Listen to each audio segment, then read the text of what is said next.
Oh, that's good. Oh, that's good. Oh yeah. Oh, oh hell. Oh hell. Hey, hey, hey. Hey, stop, stop. You owe me $20. Here. I wasn't even done. Go. Roll the credits. Just roll the credits.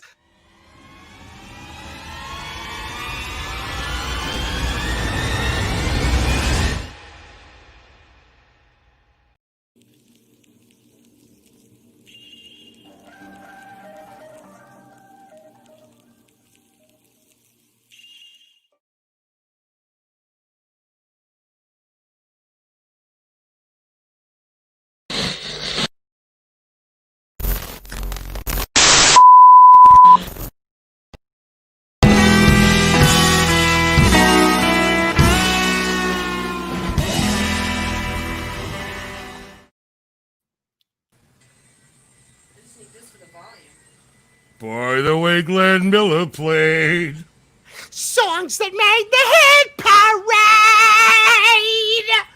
guys like us, we had it made. Those were the days. And you know who you were then. Girls were girls and men were men. Mister, we could use a man like Herbert Hoover again. Didn't need no welfare state. Everybody pulled his weight. G.R.O. was always great. Those were the days.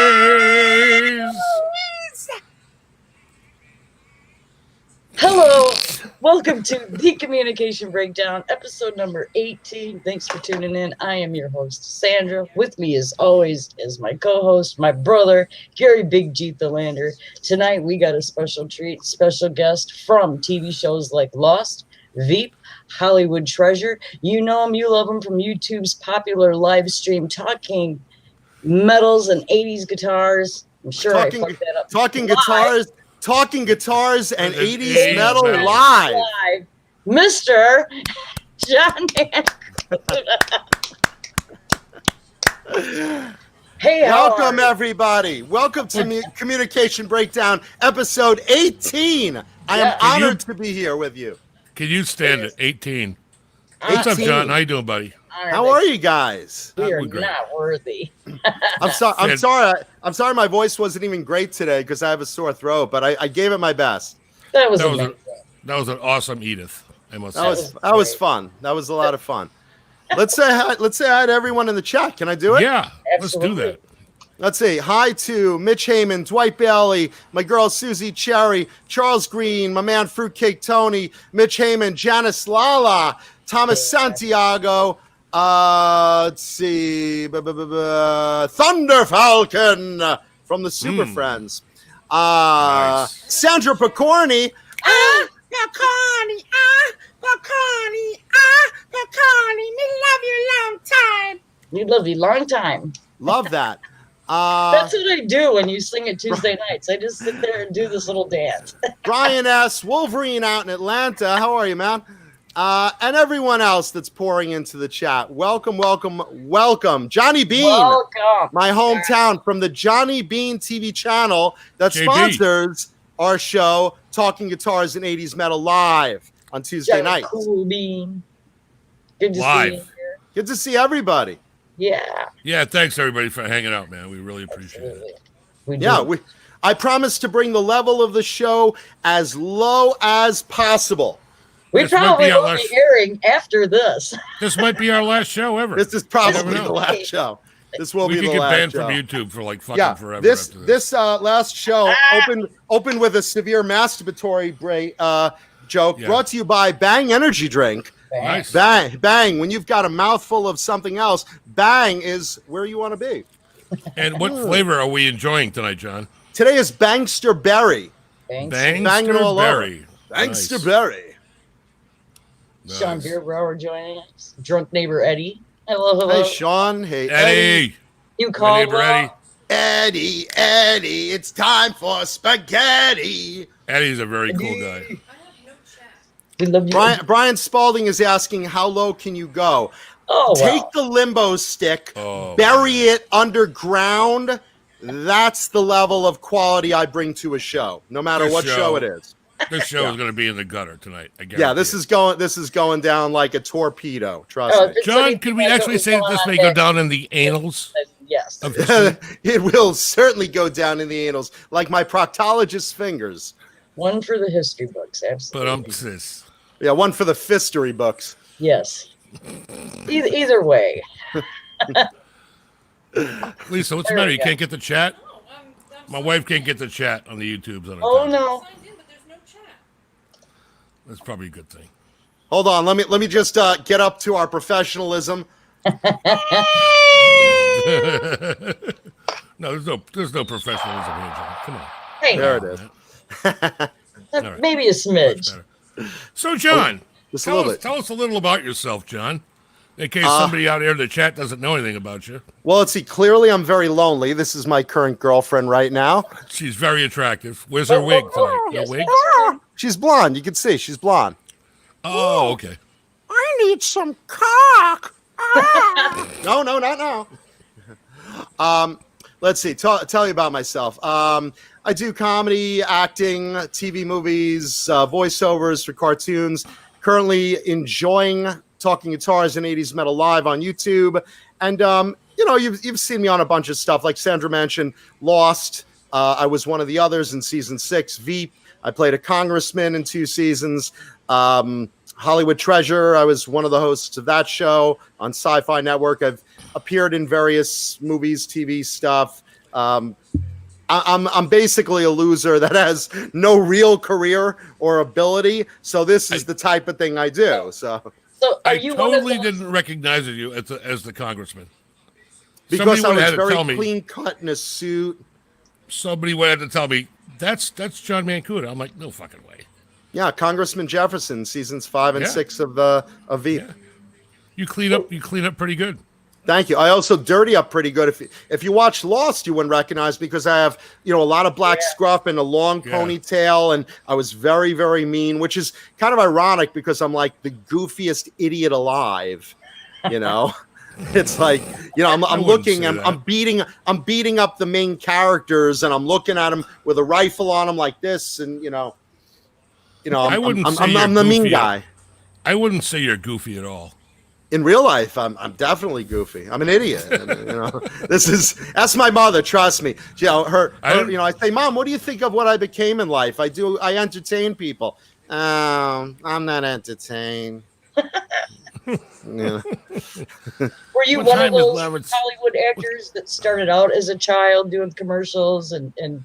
No, I was actually going to be a lawyer. And because I'm first of all, I'm Jewish and I'm good with the gift of gab and negotiating and things like that. True. And I was basically in a comic book store one day because I'm major comic book aficionado.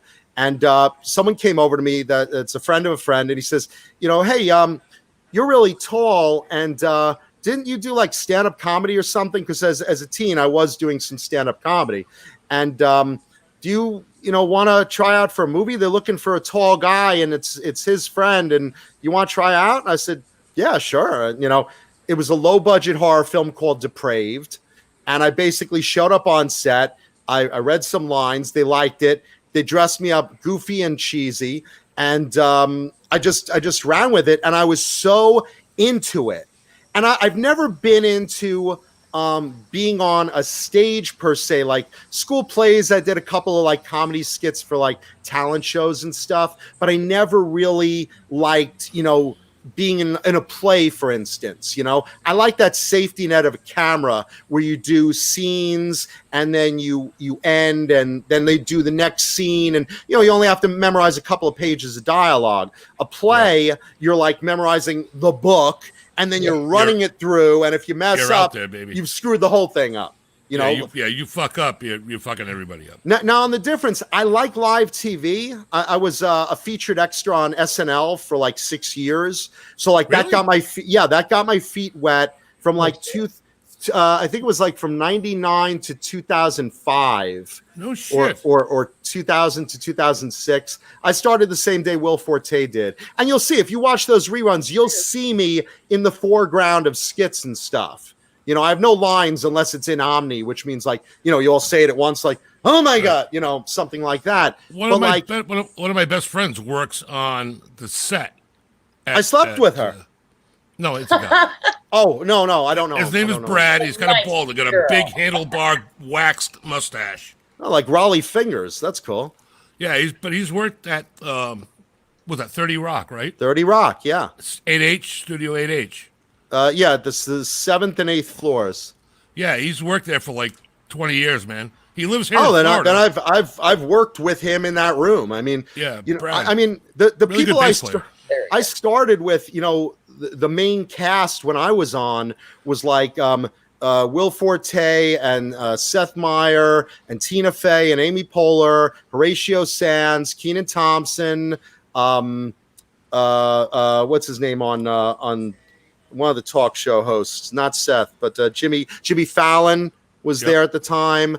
And I was there 6 years. And again, you're getting your feet wet in a live studio audience with a 7 million people viewership watching that live TV. Yeah. And the thing about that is, unlike a lot of shows, there is no 7-second delay. If you trip and hurt your foot and you're like, fuck, then it's like 7 million people just heard you drop the F-bomb. Yep.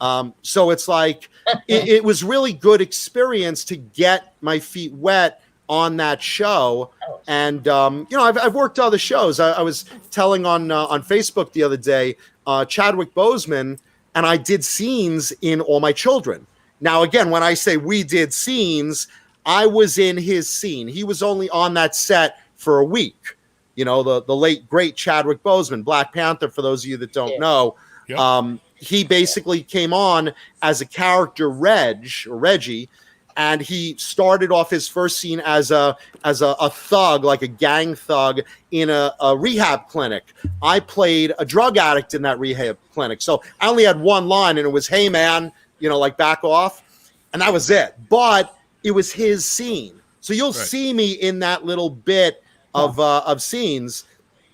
And I worked there a couple of times. And when I came back and he was replaced with the guy who played Killmonger in the Black Panther movie, which I thought was kind of ironic.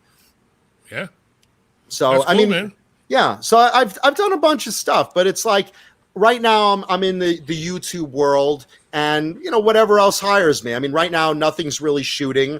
If you're out there, I'm always looking for work, voiceover or TV movie stuff, and you know, I mean, I like doing comedic stuff. You know. Well, you're a funny fucking guy. You are. Well, Brian S. was asking, where was Lost filmed? All that I shot was in Hawaii. And when I say Hawaii, there was Grassroots Studio in Diamond Head on the island of Oahu. And most of the scenes were in areas of Oahu. There were a couple of areas that, like, you know, for different seasons and whatever, they shot like a bit in LA, a bit here. But most of that show was shot in the island of Oahu. So I lived in Hawaii, in Waikiki, for a year. Yeah. And I mean, it was that was a great gig because I was already a fan of the show, huge fan of the show. And then I go there to do some business for my day job, which was an auction house. And they're like, hey, we're doing the Lost auction. You go in, take charge of all the costumes, the props, and whatever. And while you're there, you'll have a lot of downtime. You might want to see, they're starting a new season. You might want to see if you can audition for a part. So I go into the studio. They had an opening for a UPS driver. And all it was, you know, door opens, hand package, door closed. So you see me for a fraction of a second. I didn't get that somehow. They were just like, he's just too big. so I was just like, okay, I'm too big. You know, I'm a big guy. I'm almost 6'4". So I'm walking down the hallway, leaving the building, and a different producer sees me and goes, excuse me, were you just auditioning for that UPS driver? I said, yeah. She's like, oh my gosh, how tall are you? I said, 6'4". And she's like, oh, wow. do you live on the island? I said, well, I'm staying here for a while. She's like, can you stay here for a year? I said, well, why? She's like, well, there is an opening that just came up, and like, if you could start tomorrow, I'd give you that part. And I was like, fuck yeah. What part? And she's like, one of the others. I was like, yes. You know, I mean, no brainer, right? So immediately within an hour, I was sent to Lost Wardrobe. I couldn't believe it. It's one of those right place, right time things. I was sent to Lost Wardrobe. They gave me this badass Others costume, and they're like, okay, we'll see you at 4 a.m. at this location. Do not be late. Blah, blah, blah, blah, blah. Here's my SAG card, you know, and that was it. The next thing you know, I was on the first day of shooting for season 6 of Lost, and I stayed through most of the season. Talk about tripping over your dick and like falling into a fucking good gig, man. That's yeah, and I don't have much of a dick to trip over. So I mean, we're really apparently really it was pushing. Big enough. It was big enough, John. It was lucky enough. It was like a wishbone. It was tiny, but you know. That's awesome, bro. Good for you. Yeah, and Hawaii's beautiful. Hawaii's beautiful. You know, shout out to all my brothers and sisters in Hawaii if anyone's watching. I doubt so. You never know. Yeah, you never know. Linny Lou and Mary just popped in. Charles Green popped in. A lot of people. Hey. Linny Lou says John was very bad on that show. You know, you have to realize, you know, you're an actor. Kind of you play whatever they give you. So like, I'm a drug addict on all my children. I had long hair with a biker look, and I'm in leather. I'm just, you know, I didn't have more than one line. Lost, they're giving me a rifle, and I'm getting to beat up most of the main cast over a series of episodes. You know, the first time you see me, I'm beating up Jack. I'm carrying him through the jungle, and then I'm pointing guns at everyone else. So it's like, I'm a mean guy. And then, like, you know, when we're at the lunchroom, I'm just like telling jokes. You know, I can't picture you being a badass though. But you know what it is? That's acting. That's acting. Yeah. You know, I mean, you play a character. You know, even when I'm like, you know, on Talking Guitars and 80s Metal, I'm doing a lot of dirty humor. And tonight I'm doing a lot of dirty humor. I'm not doing that in the supermarket, you know? Right. You know, or like, you know, or certain other gigs. Like I'm doing Nez Says, interviewing Steve Lynch from Autograph next Saturday. And I'm not going to drop F-bombs there. It's not my show. You know, you guys gave me more free reign. Dave, you know, wants with a guest like that, of course, be professional and be professional. And that's what I do. You know, I mean, you know, you acclimate. You have carte blanche here, pal. Yeah, I have fart blanche here. You can do whatever the fuck you want. We just want everybody to be as comfortable as It's fart blanche. There you go. Oh, man. We looked at me and my wife are house shopping, right? We looked at a few houses today. Well, make sure there's a guest room for me. I'm almost homeless. Actors don't make a lot of money. I mean, guys like me, low level actors. I'm on I'm on the D- list. You know, it's like you have the A list for all actors that are real popular, and then the B list, and then the C list, and you know the D list, and you know. Kathy Griffin's on the D list. I'm on the D- list. Like she's ahead of me. No, you're way above. Way above Kathy Griffin. I wish she's ahead of me in line. Getting into the club. She is so fucking annoying. Oh my. Oh, I like her. I like her. You know what it is? I like comics that you know just go for it because this is a dark time in the world, and I like entertaining people. That's why I do this. This isn't for money. This is because I have the ability to make people laugh. And, you know, that's a good gift to have. Yes, so when I can do that, and I can bring a couple of hours of happiness into someone's life with, you know, the political crap and the COVID and the racial stuff and the fires and the earthquakes and the hurricane and, you know, all the tragedies that life normally brings on top of that. I want to be that escape for the fans. I really do. Absolutely, man. You know, that's why I do this. Me and my wife and I are big comic fans. We go see live stand-up, well, when shit is open, at least once a month. We go see stand-up comedy. Whether it's a local guy or a national act, we just love stand-up. I did stand up as a teen, but like I like doing on-camera stuff better. Like you see me on Talking Guitars and 80s Metal with Neanderthal, and Right. we feed off each other. We're both very funny guys. He Paul's does a funny guy. He does terrestrial radio, and I do more TV and stuff. But like when we come on the internet shows, we just cut loose and have fun. We're two buddies just goofing around, and it's just that natural funny that I like doing on camera because we're interacting. Right. When you're with an audience alone, I could tell stories and do bits, and I could tell you endless stories about my mother, but You gotta tell the garbage can story. He's so disappointed. I can't even keep up with the stories about my mother. I mean, she called me today. The gardener was supposed to come over, and I get a call. I'm like, oh, my mom. I love my mom. Let me call mom. Oh, mom's here. Oh, hey, mom, how are you? Horrible. Everything bad happens to me. I'm like, this is the joy that I get. I'm like, what's the matter, Mom? I'm thinking, what did I do? And she's like, well, the gardener didn't come. He said he was coming in the afternoon. I've been waiting since 7 a.m. I'm like, Mom, why were you up at 7 a.m.? Well, I got to get dressed and I got to brush my teeth and I don't want to, I got to put my mask on. I'm like, get dressed 10 minutes, brush your teeth 5 minutes, put your mask on 3 seconds. I said, what am I missing here? She said, oh, no. I mean, I got to do exercise and then I got to pick out clothes. I'm like, what are you trying to impress the guy? Are you trying to get a date with him while dad's in the hospital or something? It's not the pool guy. Yeah, I know. It's not the pool boy. He's not that good looking. And then the mask. I said, well, what's going on with the mask? She's like, well, I wear my glasses and I have a hat. And, to get the mask on with that takes a while. I'm like, start a timer.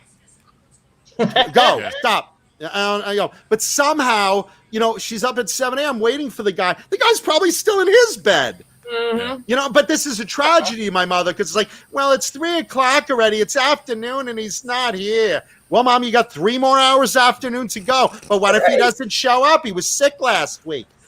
What if he's dead? What if he has COVID? Holy shit. What if he spontaneously blows up at your door? I mean, he's cutting your fucking grass. He's not coming in your house. No, holy shit. But it's just amazing how it's like, Mom, there is no tragedy here. You're making it a tragedy. Oh, no. Speaking of tragedy, I watched your show Tuesday. Oh, man. You got to tell the garbage can story, dude. Be nice. There's just so many stories. I mean, The garbage can story is fucking hysterical. My mom's not very strong, and she had a bunch of stuff to throw out the other day. So she talks the mailman into taking the garbage out down the driveway.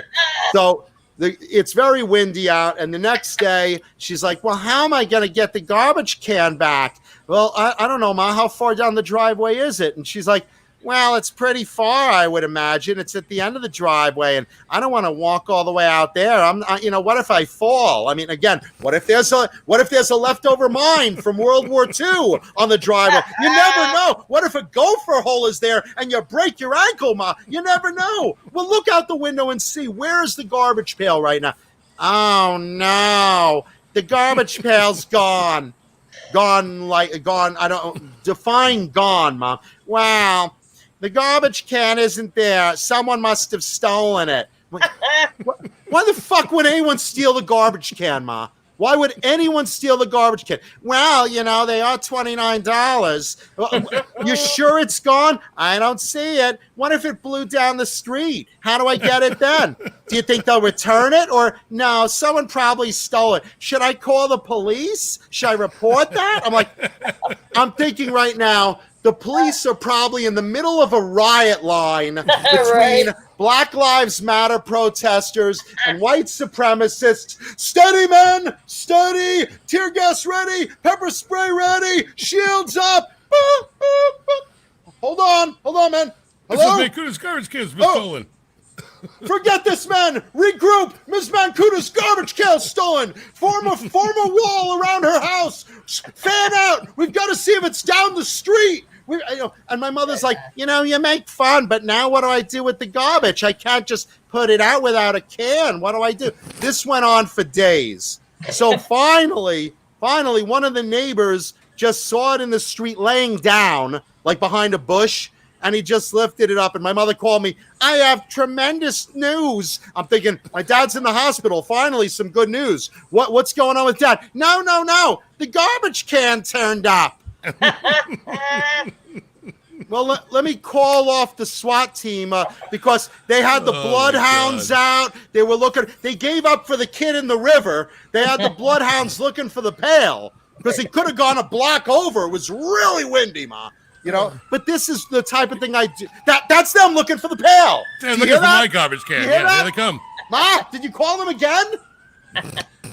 What happened now? The mailbox got stolen? I can't find my recycling bin. This is literally what goes on in my life. This is the story of my life. This is the misery in my life. But I'm very close with my mom. I mean, this is, a Jewish mom. That's what happens. I said, Mom, why do you nag so much? She's like, well, it's kind of my job. I'm like, I don't remember you applying for that job. But that's the deal. I'll bring my shoes and my glasses, so I have them. And I'll see you tomorrow, fuckface. Yeah, so I'm thankful that, I heard Joe Biden in his speech, and should someone's garbage pail be missing, we won't just let that go. Well, I'm thinking this is what's good. These are the things that's going to determine who my mom votes for this election. We will make every attempt to retrieve that garbage can and bring it back to its rightful owner. Yeah, I mean, should there be a fund? I mean, my mom's thinking maybe you could start a GoFundMe. I mean, $29. I'm on a fixed income, John. I'm thinking $29 is $29. Yeah, I'm thinking $29 is more than I make doing entertainment for the whole year. You can get a blowjob for $20. Yeah, well, I just did. It's just saying. I'm still here. Yeah. Yeah, Brian S. in the chat says garbage pail lives matter. Yeah. Tell me about it. Listen, with all going on, it's funny. My dad's in the hospital right now, and this is what's concerning her. Not that my dad might lose his leg, God forbid, but that the garbage pail shows up. I'm so pissed. Well, at least the garbage can showed up. Yeah. There's going to be what. Lisa still can't bring the chat up on her YouTube thing. Well, I still can't get an erection without a blue pill and some inspiration. So, Wait, come here. John needs to get a Woody. Yeah, hold on. John needs to get wood. Why is there an echo? Why am I hearing an echo right now? Probably because the tablet is right next to the mouse. Yeah, let's get that tablet away. I'm trying to figure out how to get the chat working.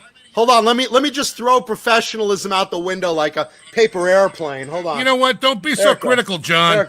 There it goes. I tried everything. Don't worry about it right now. Sorry, I had to.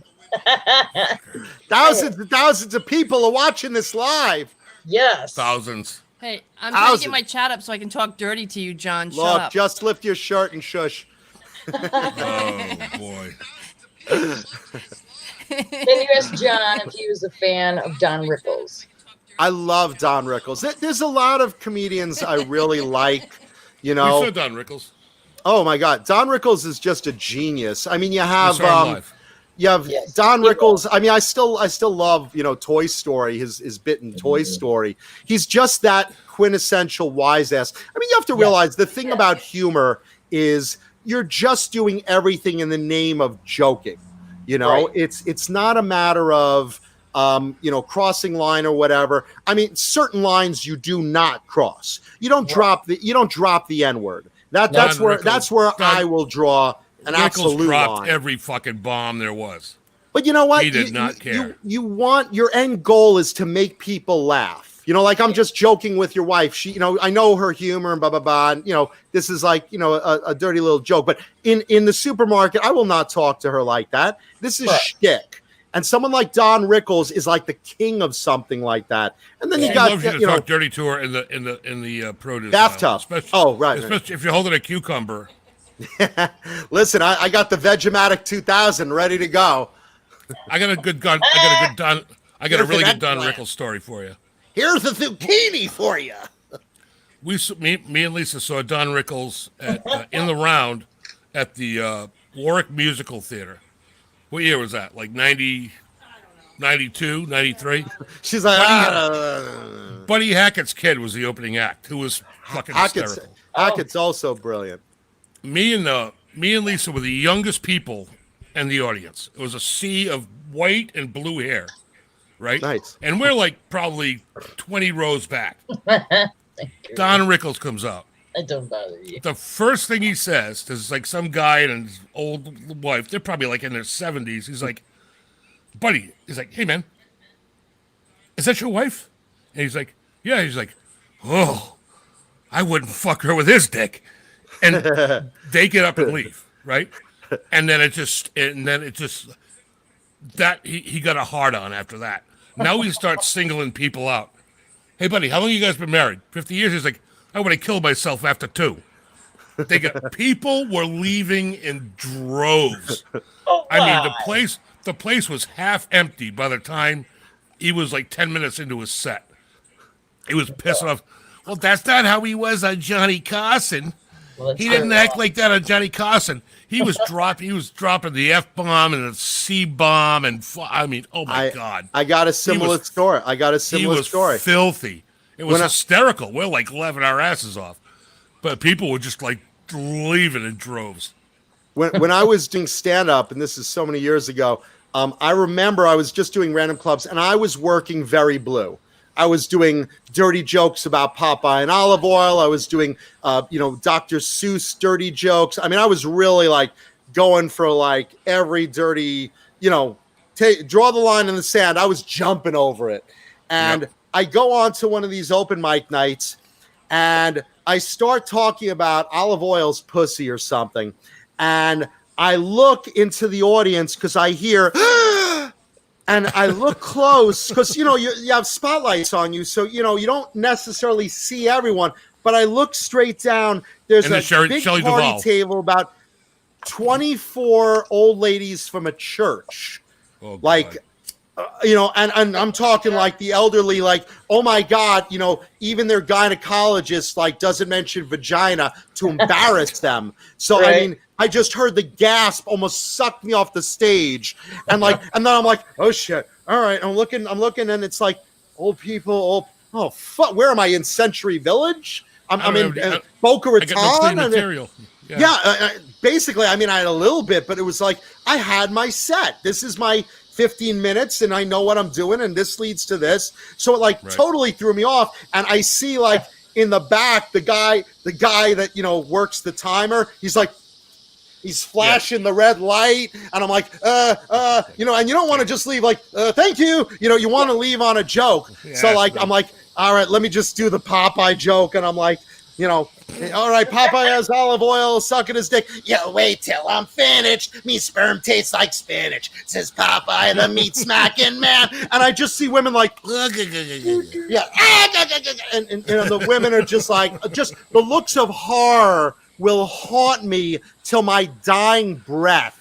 I felt so bad. These grandmothers were just like, and I love the elderly. I'm very big on elderly and dogs are my 2 weaknesses. So I felt bad, but at the same time, I'm like, I cut my set short to like 5 minutes of sweating, and I'm like, did you guys see that front party table? And people like sitting there with a notepad, like, all right, I better change this joke, and Mitch Heyman is asking if you know Joe Rogan.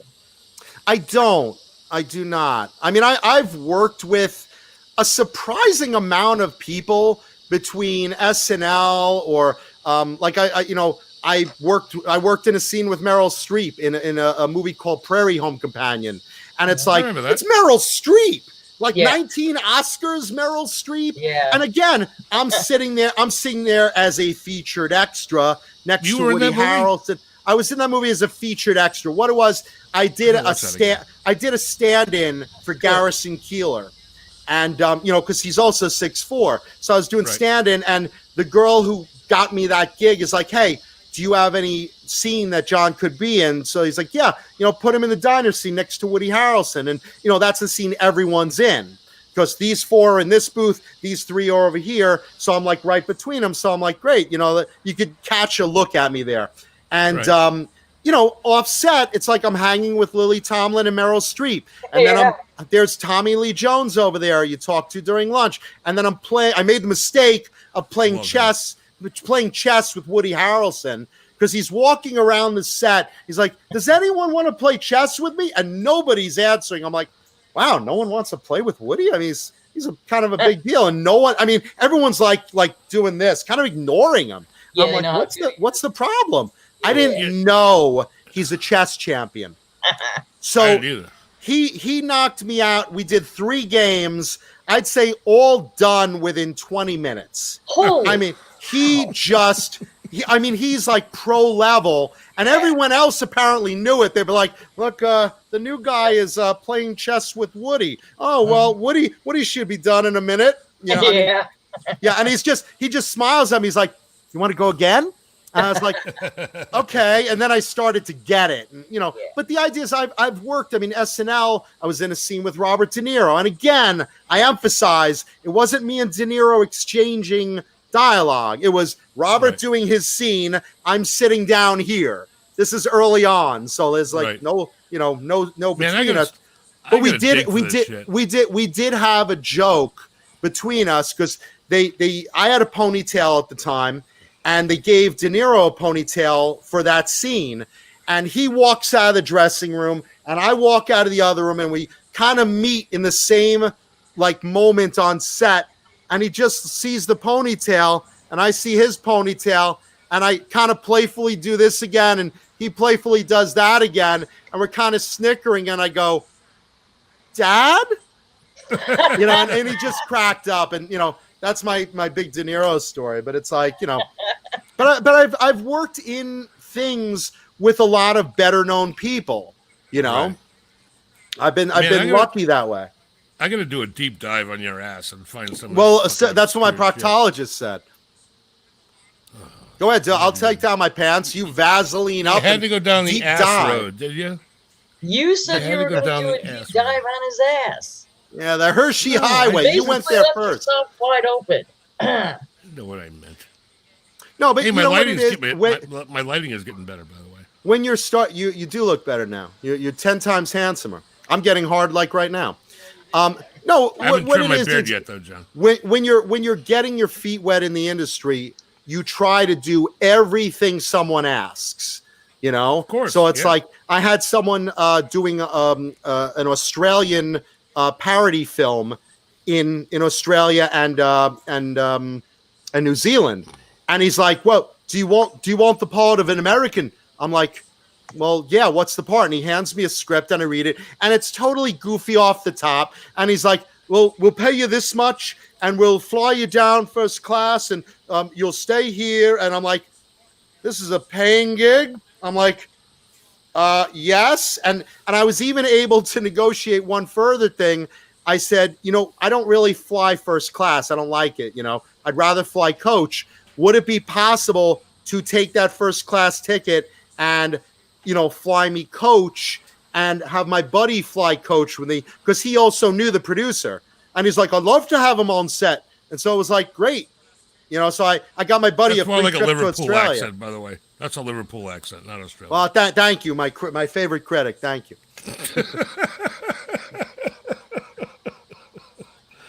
Hey, man, you're an actor. I'm just trying to help you improve your chops, bro. I'll need you as my coach for my next bit. I just did a voiceover thing with it's for charity. I can't talk about it yet, but I do a lot of charity work when I can. But I did a charity bit with a voiceover, and it was a posh English accent. So I studied posh English for a while so I could play someone's butler. And that was the bit. So I was like watching all that. Sandra, when me and John were talking 2 days ago, he told me I could get voiceover work. Well, you have one particular cartoony voice with my goofy cartoon voice. I think it's terrific. Do something in that. I think it's terrific. I don't know what to say. Hello. It's saying- just it's So Sal there I Rosenberg. was. I started a new job, and my car broke down, and the boss hit me in the face. Oh, I started a new job, and I was really late. And when I came in, my boss just smacked me right in the face. And It's a cute voice. It's a cute voice. And it really hurt, and I cried a little bit. You know what? You sound exactly like, I said this to you the other day. You sound like the Flintstones garbage disposal. So just say, I wish he wouldn't throw those Bronto bones down the sink. Say that. I wish he wouldn't throw those Bronto bones down the sink. Right, Sandra? Right? They make me gag a little bit, and I choke. I choke on the bones. Yeah. Yeah. It's Sal Rosenberg, dude. I'm just doing Sal Rosenberg. Yeah, anyone in the chat wants to choke on a bone, please send me a direct message on my Facebook. It's not much of a bone, but I'll give you what I can. And hello, everyone growing in the chat. Yes. Hello. Hey, everybody. What are we looking at? We got 27 watching, 25 thumbs up. Thank you. Nice. you. Thank Are you. amazing. Thank you, everybody. Hey, Yeah. John, by the way, I just wanted to say, you're beautiful, man. Oh, I love you guys. I love everyone. I love you guys. I really appreciate you guys bringing me on your show. And I love everyone in the chat. I love everyone watching. I really appreciate it. I do. And I always talk about this, but I want to make sure that everyone knows how serious that I am about this. I bend over backwards for fans. I am so appreciative of fans that anyone gives a crap about anything I do is so humbling to me. It's a big deal to me. So anytime someone wants my attention, I give it to them 1,000%, like big time. I have a question. Not you. I have a question. Just the women. No, go ahead. Seriously. John, Right. could you bend over backwards for us right now? Here we go.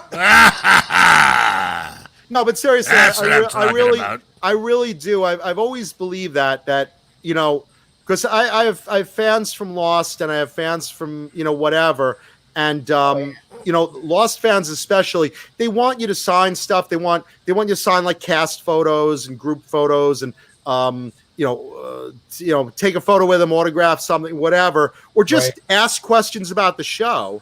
And excuse me, there's breakfast again. Better the second time. And Hell yeah. Even though I was this big a part of that show, I'm still so flattered that anyone will approach me with a question about it or about me or whatever, that I want to give them time. I mean, I've traveled to like sign things and take photos. I'm on all the Lost chat boards. I'm pretty well known there as being accessible, for someone on the show. And, same thing with, the Talking Guitars and 80s Metal show, which has been growing and growing and growing. Oh, yeah. What was that? Is that the ice cream man? No, not yet. Oh, is that okay. Jay? Is Jay coming? Well, I hope he wipes he it is? up. Oh, Yeah, Jay's coming. yeah. Well, you Susie better Cherry. take a paper towel for Jay. I gotta ask Susie Cherry something. You typed Meanie. Are you talking about Kevin Meanie? Oh, we saw Kevin Meanie. Because I can do a pretty good Kevin Meanie impression too. We've seen Kevin Meanie once or twice live doing a stand up. Man, And what a funny guy. Thank you, by the way, for there's a lot of nice comments in the chat. We saw her. There is. Yeah. Yeah, thank you, Susie Cherry. I'd give you a big hug back too. And thank you, Mike Neese. And thank you, everyone, saying really nice stuff. They are. And thank you for the love for Blue Rhino, who's my bestest buddy in the world. Blue Rhino. Blue Rhino. Sandra Picorni, can you get John to talk about Hollywood Treasures? Treasure. What do you want to know? Sure. Hollywood Treasure basically came on after Lost. When I left Hawaii, because I lived in Hawaii for a year. So when Lost wrapped up, they started doing Sci-Fi pitched a reality show about the day job I worked at a Hollywood auction house that auctioned off a lot of costumes and memorabilia and props. And all the cool stuff you see in movies, like a Terminator skeleton and Wolverine's claws and the Mary Poppins carpet bag and Chitty Chitty Bang Bang car and the DeLoreans from Back to the Future. All those are collected and very, very valuable. So Sci-Fi wanted to do a TV show about that world of the collectors that do that and how do they find them. And I happened to work for that auction house and just came off of Lost. So Sci-Fi said, well, we're filling out a cast. We need another lead. How about this guy? Because he just came off of Lost and he's roped into that world of movie props and TV stuff. And he's funny. So they brought me on, and then production didn't know what to do with me. They're like, well, if we play him funny, he's not going to look professional. So if we play him too professional, he's not the same person. So just, they fought back and forth with it. At the end of the day, they pretty much made me like play kind of serious, so I wasn't allowed to joke as much as like when we first started filming, they were like, do something funny, do something goofy, put on this and, play with the lightsaber and, stuff like that. Right. But at the end of the day, the show wound up. Yeah, I was just like sitting there with my crotch, wall, it's a short saber. No, but I was doing a lot of goofy stuff, and then producers, once they settled on what they wanted me to be more serious, then they reshot stuff and said, okay, try to keep it, professional and not funny and whatever. But, the good thing about Hollywood Treasure is, unlike a lot of reality shows, most of that was real. We shot all over the nation, and a few cast members went outside to England for episodes. But, a lot of stuff is so set up, and Hollywood Treasure, most of that, with a few exceptions, was real. I mean, they did come into Chitty Chitty Bang Bang, and I got to drive it, and the Batman and Robin car and the DeLorean. You got to drive Chitty Chitty Bang Bang. Yeah, and it was nerve wracking. Dude, that is my favorite. It's a $2 million car I'm driving, like, in traffic in LA. I'm like, mama, oh my god. It's like, that's my favorite movie of all time. Yeah, well, there you go. Oh, you're getting laid tonight, Gary. Your wife's moister than a Duncan Hines cake right now. Only if somebody rolls up and Chitty Chitty Bang Bang. She heard Chitty Chitty That's Bang the only way Bang. I'm getting bang banged. She wants you to give her the shitty gang bang. Oh my god, Chitty Chitty Bang Bang. John, you drove the car, so you're the one getting laid, not me. Happy New Year from Mitch Heyman. Oh, thank you. Happy Jew Year, too. Coming up. Happy Jew Year. Happy Jew Year. Happy Jew Year. Happy Jew Year. Mitchell, why don't you call? Mitchell, you don't call. You don't write. Yeah, my mother you don't talk to me anymore. My mother never says I don't call. I talk to her just about every day, multiple times. Why don't you call me, Mitchell? We got to talk. It's been forever. You're like, Jay's coming. It's like Rabbi Gary. Hey, let me tell you something, John. So Rabbi. Let me tell you something, John. There could come a day where you could be very, very under the weather, and the only thing you would need would be to hear from Rabbi Gary, and he will make your life wonderful. I'm just saying. Yeah, Rabbi Gary was my moil, and I asked him, I said, Rabbi Gary. I've never touched your penis, ever. Rabbi Gary, why did you take so much off? Well, I was just going to take a little off the top, but then your mother comes over and negotiates the price. She's like, I was hoping for half off. All right, lady, I'll give you son half off. I was having a barbecue in the afternoon. I needed some extra stuff to put on the grill. What can I tell you? A little shrimpy. A little shrimp. Apparently, Mitch wants you to check your messages there, Gary. I hear Jay. Is he coming? By the way, coming. If anyone wants to follow me, I'm on Facebook under Jonathan Mankuta, and if anyone wants the same name on Instagram, I do have links. I'm trying to build up my Instagram. I'm not really into the format of Instagram, but like I recently started an account, so I post some photos and I just keep it kind of light and follow me anyway. Why not? How's your Pornhub account going? Yeah, any follows on that? my OnlyFans where I'm naked in the shower with nothing but a fig leaf down there. Oh, and Big shout Lee out to Big my Lee from girl. Blue Rhino. Shout out to my girl Phoenix Vanderweeden. Yes. It'll someday be Phoenix Mankuta, and she's got a new album coming out. So I'm looking forward to. I'm looking forward to getting a. I'm gonna get a copy and I'm gonna promote it. So like in a few days, even, isn't it? Yeah, drop in like on the 28th. Phoenix, I know you're watching. Drop me a hard copy of a CD, and I'll promote it because I like her stuff. She's my pick for up and comer. I really like her stuff. I like her stuff a lot. If you guys out there, if you guys out there like, if you guys, pardon the pun, if you guys out there like Tony McAlpine, she's like the next Tony McAlpine. You mark my words on that. You say, really? Trust me. Go on YouTube. She's Go on better. YouTube. Go on YouTube. It's funny when John and I were talking the other night, Sandra. She's better than it was Phoenix's She's birthday. Great. She's great. Wednesday, right, John? Was it Wednesday? Yeah. Are we talking? And me and John are shooting the shit. And we're talking about Phoenix. I said, yeah. I just texted her. I said I just looked up her guitar, the one that she just the custom one she just had built by Riondo Guitars, and I think Texas.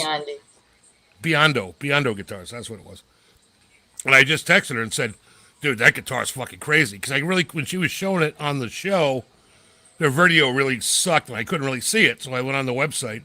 I texted her and I said, dude, that guitar is badass. And she's like, yeah, that's wicked. Mm-hmm.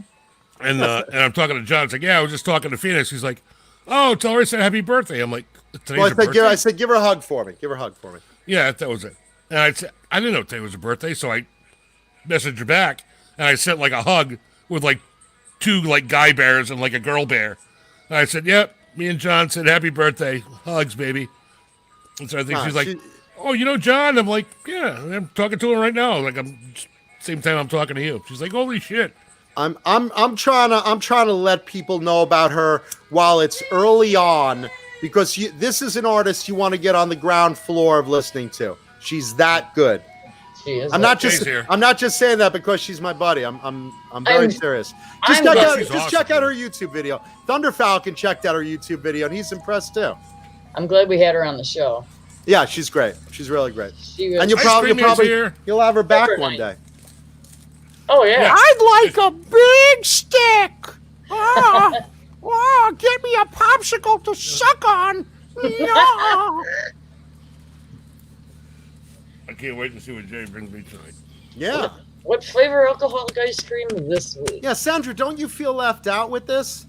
I do. Don't you wish we were over there getting a nice ice cream? No, I wish you guys were here getting one. If it was just ice cream, yes. Alcohol, I can. These are alcohol infused. I don't drink either. Well, these are all alcohol infused ice cream. All right. Well, see if he's got something virgin for me. Yeah. That's sure one thing. A lot of people. Some people know that about me. Some people don't.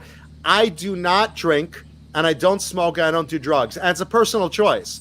It's just it's just something I've always wanted to be in full control of my idiot. Hey, what's up, man? You don't really need to. Now, come here, Sandra. We'll make out while he's getting ice cream. Come here. Let's kiss. Here comes Jay. Jay, you gotta say hi to Jay. Hey, everybody. There we go. Stick your head right in there. Hey, everybody. Hey, Jay. How are you, man? Hi, Jay. There you go, brother. Keep the change, man. Oh, thank you so much. No, man. Thank you. You just made more than I do all year, dude. Right? Yeah. Weather was shitty last Saturday, so. Hang in there, Janice. All right, well, enjoy the rest of your night. Absolutely, bro. See you next week, hopefully. So what do we got tonight? We got social ice. Look how cool that is. Margarita lime. Ooh. Popsicle. See, now I like virgin margaritas. I like stuff like that. This And is, a lime popsicle would be good. Yes. they usually have the alcohol content on here. Gary's gonna be slurring on the stick. Hey, asshole! Oh, John, you have no idea. Who cares about Hollywood treasure? John, I'll be your Fuck you. virgin. Oh, yeah. I'll be your virgin. Nice, baby. Put some lime on you. Gary doesn't appreciate his wife as much as I do. She hasn't been a virgin in a long time, let me tell you. Neither have I. I But, can sing a whole new appreciation. does masturbation count? Because I haven't. Maybe I'm still a virgin. No, he doesn't. You're right. I can tell that already. He does not. Shut up! This is my fucking show, bitch. He does not, John. You're correct. Oh, So this one's only 5. This one's only 5% alcohol. that's all right. Gary normally That's very does cool. slur after a while. Gary's a little lightweight on that. It's like that's the sound of me taking off a condom, like the morning after. What are you Hello, trying to say, robot. Mitch? I'm peeling it like an onion. Oh, whoa! Now it's in your mouth. Now I'm getting a totally Gary- different visual. Gary, did you get one Thanks, for Mitch. Lisa too? Did Lisa get an ice cream? No. Yeah, So- Lenny Lou, and Mary just say you. Lisa seems like a lot of fun. She does, right? She does. There's a price to pay for all that fun. Let me tell you. Oh. Hey, you want a lick? You can. Yeah, lick it. why did Oh, you get baby. her a popsicle? You want to give lick? it a You want to lick? Psych! Give it a lick, Lee. Come on. I got some Sorry. ice cream. Ice cream, ice cream. I'm gonna got make her lick it on ice cream. camera. You don't. You're on, show on John what you can do. welfare. Show John what you can do. Come on. Oh, baby. This show's taking a turn. I want to come back in my next life as your ice cream. That's not bad. You want some? Until you put it in your mouth, Gary. Oh, Don't do it. Then I was like, no. hey, no, you guys just He's fucking laughing ruined at this that whole one. fucking thing for me. You're taking a bad, dangerous Am I gonna turn you on, John? Thank you, Robot Master Switch. Mike LePen's hello. Hey, Mike LePancy. Yeah. Mitch Oh, Heyman. Christopher. Come on, deep The throat list it, Gary. is- Deep throat it. Oh my God. Gillis. Your wife. Now I know what type of porn your wife's into watching, Gary. She's like, deep throat it, Gary. Deep throat it. Yes. Deep throat it. What happens behind closed doors is suddenly coming to light on the show. You know, 2 weeks ago, she was like, fuck YouTube. I fucking hate YouTube. There's only idiots on fucking YouTube. Fuck YouTube. And here I am. Here I am. Yeah. It took you, John. It took you to turn her around. Well, Literally. so many Literally. jokes right there, but And maybe but- bend her Oh, over. I feel listen, wonderful. no bigger idiot than me. Trust me. Just ask anyone. Anyone seems I've like ever totally dated, so. asking my mother, anyone I work with. That was not. As soon as this fucking show is over, she's going to say, I think you and John should do a show together sometime. Yeah, right now, Johnny Bean is dialing your number. Do you want to replace Mankuta? Because we've been looking for a while. We've been looking for a while. Maybe you could, John, could just do a show about sex. That would be great. I wish I was having some. You go ahead and call him Johnny, and then Mankuta will be my co-host. There Oh, you fuck. go.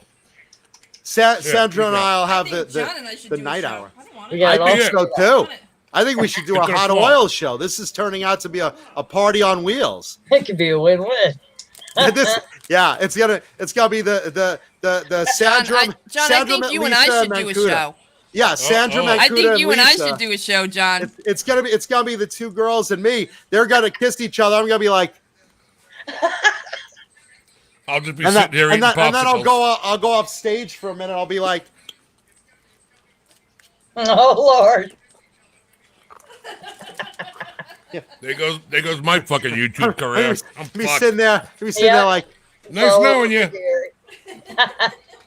Nice knowing you guys. Thanks for everything. yeah, Thanks for the memories. This hot oil shower brought to you by Bang Energy Drink and Swiss Picks. Swiss Picks, you never know where you'll find one. It could be stuck in your ass, John. That's where I Yeah. found mine. So there we go.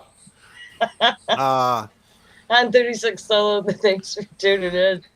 And thank you everyone in the chat for for sticking with us. I know I'm ruining your Saturday, so I really appreciate you mercy watching this. It's only been 58 minutes, and it seems like hours. I know, really. I have that effect on people.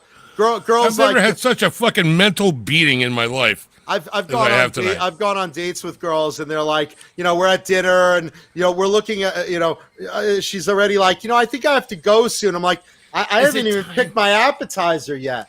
Is it time to go home yet? I'm kind of sleepy. Thanks, Yeah. Brian S. We'll see you next Well, time. that's because of the roofie I just Thank put you, in. Brian. Oh no, I Hey, can't Brian. even. I can't even. Bill Cosby Michael- already. Bill Cosby already Michael took Lepenzi. that Who over. the hell? Who's Michael Lepenzi? What's up, bro? Never seen that face before. He is Hey, one Mike. of our valued viewers. Yeah. Yeah. Thank you, man. Thanks for coming by, Welcome. Mike. Thank you. What's up? And Brian Stewart. Hey, buddy. I didn't get a chance to say hi to you earlier. Sorry. And thank you, Brian Spalding. Brian Spalding says, "Love your Jewish humor." You know, What do you mean? this it's so easy. Jewish humor to just me is humor. actually reality for me. That's the Right. problem. It's like I Yeah. live in this world of madness that like a family reunion is like so much material. I can't even write it fast enough. I'm like sitting with a notepad. Oh, Tantala, come here. I haven't seen you. Well- Hold on. I know you're about to die, Antilly, but I got to take notes of Uncle Mo here. Hold on. You know, it's like you can't keep up. It's like Right. there's a cheek being pinched here, and someone's doing the electric slide there, and someone's complaining about the food, someone's complaining about the lights, someone's asking why the chairs are so stiff, someone's trying to help grandma's grandma in with the walker. I mean, it's like it's a Yeah. bonanza of comedy material. You're Yeah. at a wedding. Just picture yourself at a wedding, Everybody's John. talking Right? hush hush. They hope the niece or the nephew that's, Yeah. Oh, a Jewish wedding's a Strung out, whole doesn't different thing. go on. Jewish Picture wedding, yourself- you have lawyers on both sides of the family handing out business cards for when it doesn't work out. For when it doesn't work out. And your mom says, John, Why go didn't you talk to- marry? tell your Uncle Hyman to stop doing the chicken dance. Oh no, He's making an ass of himself. I'm the one always makes an ass of myself.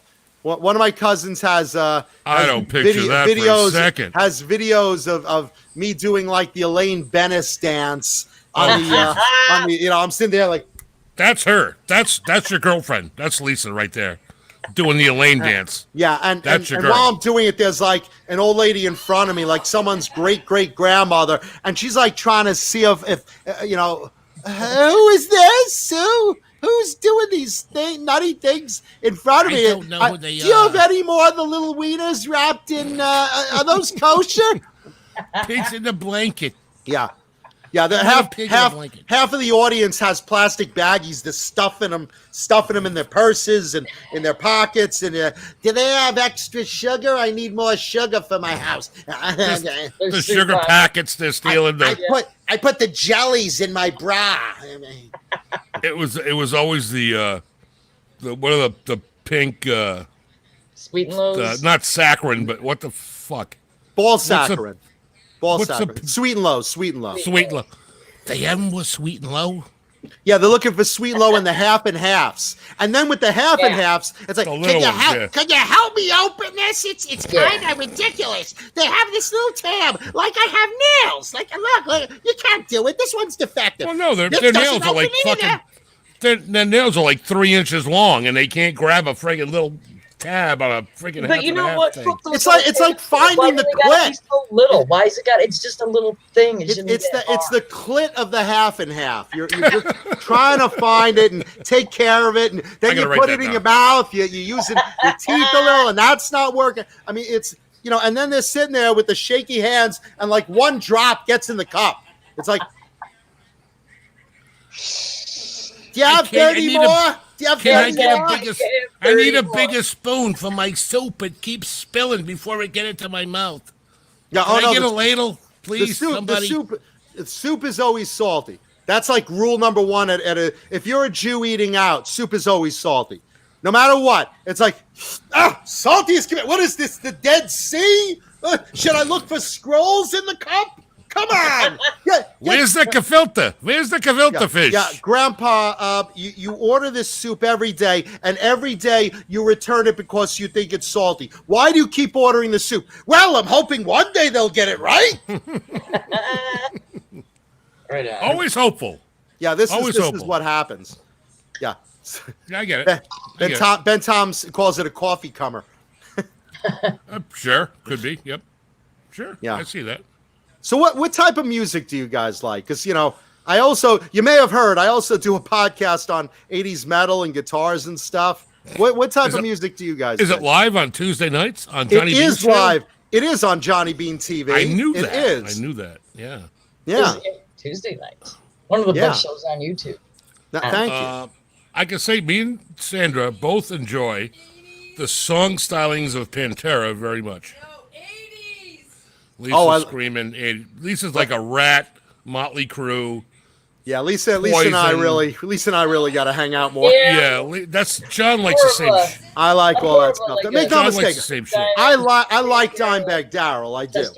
I like guy. Dimebag Darrell, but my true stuff is like, Motley Crue and Poison and Dokken and Warrant and Whitesnake and Great White and Phoenix Vanderweeden. Yes. And all those kind of hair band materials, stuff like that. So like, and I actually, as you I'm guys, never gonna ask her to watch a show ever again. You know that, right? Marry me. Yeah, John, hey, will you single, marry my wife? I'm single since March, so yeah, this is my dating life right now. John, will you marry me? This is my dating life Marry right me, now. please marry me. I thought you fucking hated YouTube. I'm never gonna be on your show ever until John comes along. Thanks, dude. Yeah, sorry. I can't wait to come to California to beat your big ass, fucker. No, look. No, I'm not gonna be able to get rid of her. You know that, right? You fuck. I love your wife. Your wife's terrific, man. Yeah, well, Your that wife's makes terrific. one of us. Let's. How I'm old? kidding. She's gonna kick my ass now. She's gonna punch me. How old was it? Don't hit me. No, And you I didn't was tell me just- how tall you were either. That's like a big bonus. Get back in your fucking chair. This is girls- my fucking show. Girls have this thing. Get your own show. Girls have this thing about tall guys. I don't know what it is. I never understood. As a guy, I've dated everything, no shit, from 4'11" to 6'1". I've dated, 4'11". everything in between. 4'11" everybody. is the shortest girl I've ever dated, and 6'1" are the tallest. I've actually dated a few of them in that 6 to 6'1" range. No, they were models. But they're tall. They're tall girls. Tall, they're willowy. The tall willowy girls. Yeah, And trust me, My I checked. I know. Chug. I'm And friends with Fruitcake Tony. Fruitcake John, Tony don't says. Fruitcake tempt me. Tony says I have impeccable taste in music. Thank you so much, man. I mean, look, Hey, John. to me, the '80s was the best time for music. I mean, I truly believe that. I mean, there's things I like in all genres here and there, but overall, the '80s. I mean, you could say some in the '70s because I'm a big fan of Kiss. And look, even Vinnie Vincent finally showed up for the shirt. It's the only time you'll see Vinny really. He made it to the shirt photo. But no, I love Kiss and all those early '80s bands and Black Sabbath and then Dio and Ozzy and early Motley Crue and carry them all through the '80s. All these guitar bands are like big melodic blues influenced that I grew up with and I love. So like for me, guitar music, guys like, again, Steve Vai and Eddie Van Halen and Randy Rhoads and, Richie Sambora and Yngwie Malmsteen and CeCe DeVille and Mark Kendall and George Lynch. I mean, and I could go on and on and on. These are the guys that really inspired me to learn guitar, which I didn't learn well, and play and collect guitars. And I have, as you guys know, a really big guitar collection of '80s guitars. And people say, "What do you rape?" I would like to rape your guitar collection. I might let you. We're doing a wife swap, so you take this guitar, and I'll take Lisa on a dinner date. Done. Thunder Falcon is asking, what do you think of the new Alcatraz release, and what do you think of Joe Stump? Okay. I love the new Alcatraz release because I promoted it on the show. Yes. And I even pointed out, myself and Neanderthal, we've talked about it a couple of times. The beautiful thing about Alcatraz, here's a great example of an '80s band that took the time. Back then you had Steve Vai in one incarnation of it. You had Yngwie Malmsteen in another incarnation. And now here you are back, and it's another good product. What, in 25 years they've done. Yeah. Yeah. Been a long I mean, stretch, man. It's great, and the reviewers are all about it. You know, Yeah. we're not in that mass market of, you know, MTV playing music videos and here's Warrant's Cherry Pie and here's Motley Crue's Home Sweet Home, and here, you know, those aren't getting played on TV anymore. You want to watch them, they're all on YouTube, and I gotta talk tell you about what, them man. every week. But like, Yes. I love When it- love playing Cherry Pie. That is It's a the- fun it's the song to play anniversary. on guitar. do you know yesterday was the 30th anniversary of that album? Yeah. That album came out 30 years That's ago. that's a fun song to play on And guitar. rest in peace, Janie Lane. Yes. And here, you know what? I actually All brought right, so I brought some guitars with me, some celebrity guitars, just to show you guys. Uh-oh. Here we And go. and one of them I'll bring up Oh, right man. now. playing show and tell. Yeah, a little show and tell. What? Nice. I brought a couple of guitars just to have a little fun with you guys. Oh, Ricky's, Wipe off your girlfriend's mouth first before you touch that.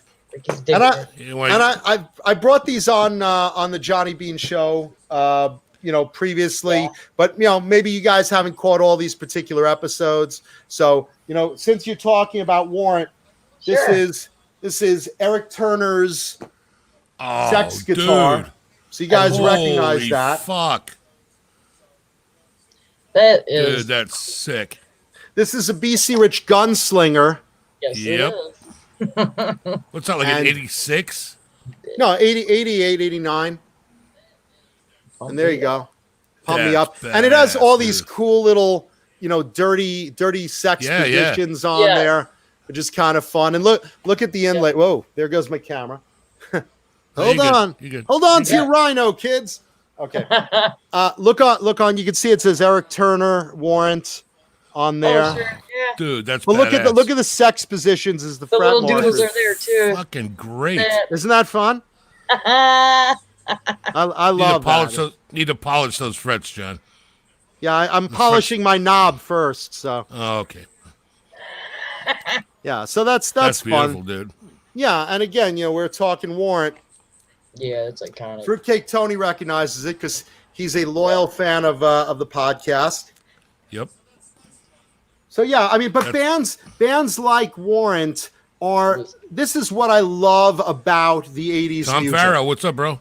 And This yes, is what I love about the '80s music. Not just melodic and guitar oriented, and what I consider actual playing of your instruments and real vocals, but the '80s brought about just a party attitude. It was all about what's going on in the Sunset Strip scene. You're coming out in pirate leopard clothing with long hair, teased up with Aquanet up to here. The bigger the hair, the better. And everyone wants to, you know, drink and fuck and suck and do drugs. And not that I condone the do drugs or drink part, but, you know, The more it was a bandanas, party. the It was a party. Well- you would in the '80s, you would wake up at probably like, you know, 8 at night. You'd go to the Whiskey or the Rainbow if you're on the West Coast. You go to Lemoore or the Limelight or Yep. Industry Steel on the East Coast, where I'm originally from. I'm from Long Island, New York, originally. I live in Hollywood now.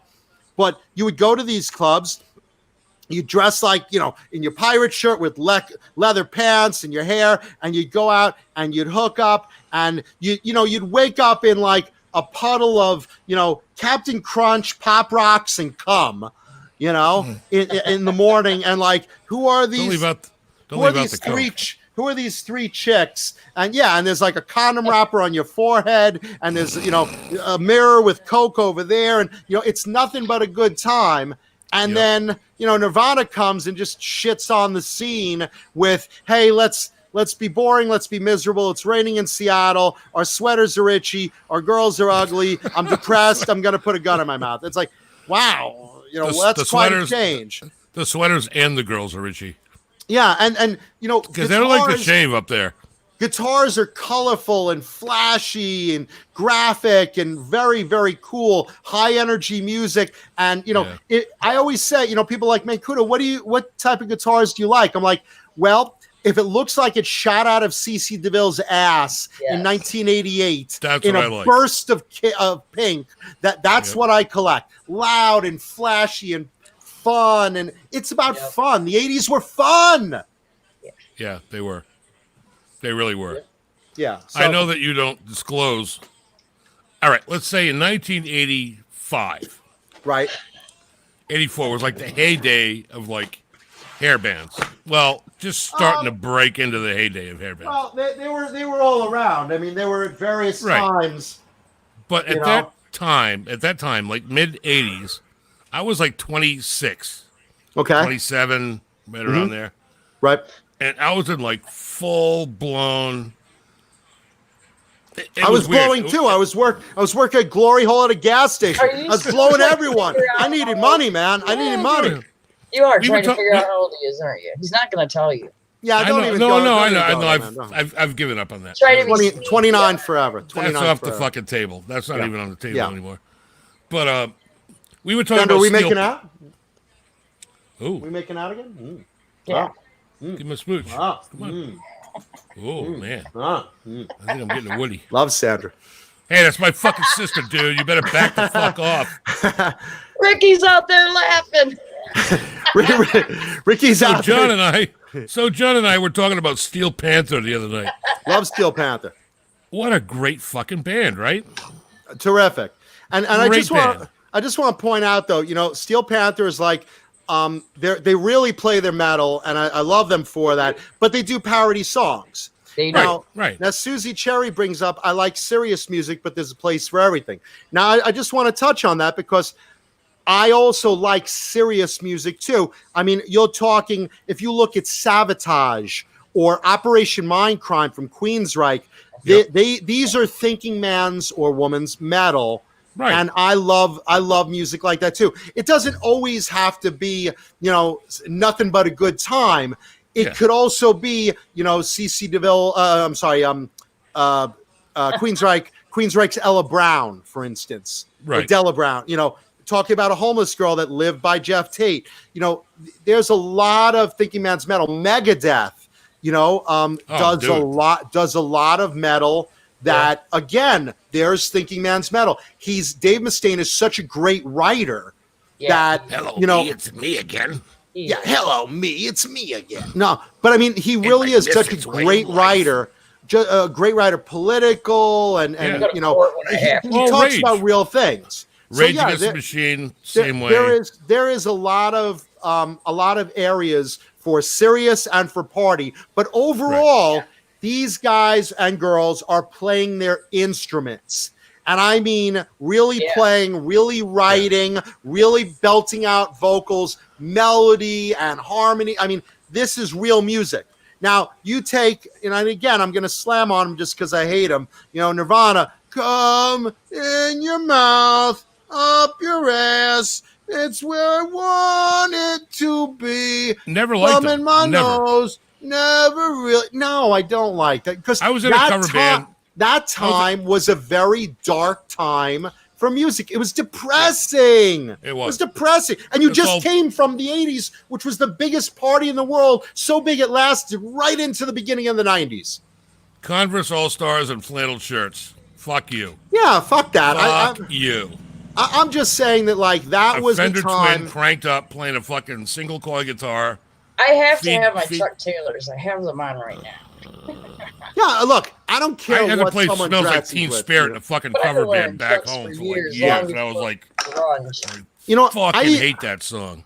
I even mentioned, Smells Like Teen Spirit when they asked Cobain where he came up with the lyrics, because they act like it's a big anthem and he was trying to He say doesn't even something. And he's know. like- no, he said, he's like, Teen Spirit was like my girlfriend's perfume at that time, and it's something my friend said. It's deodorant.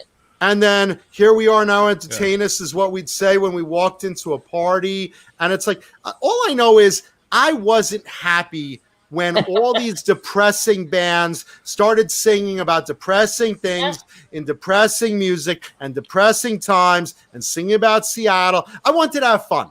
I like to have fun.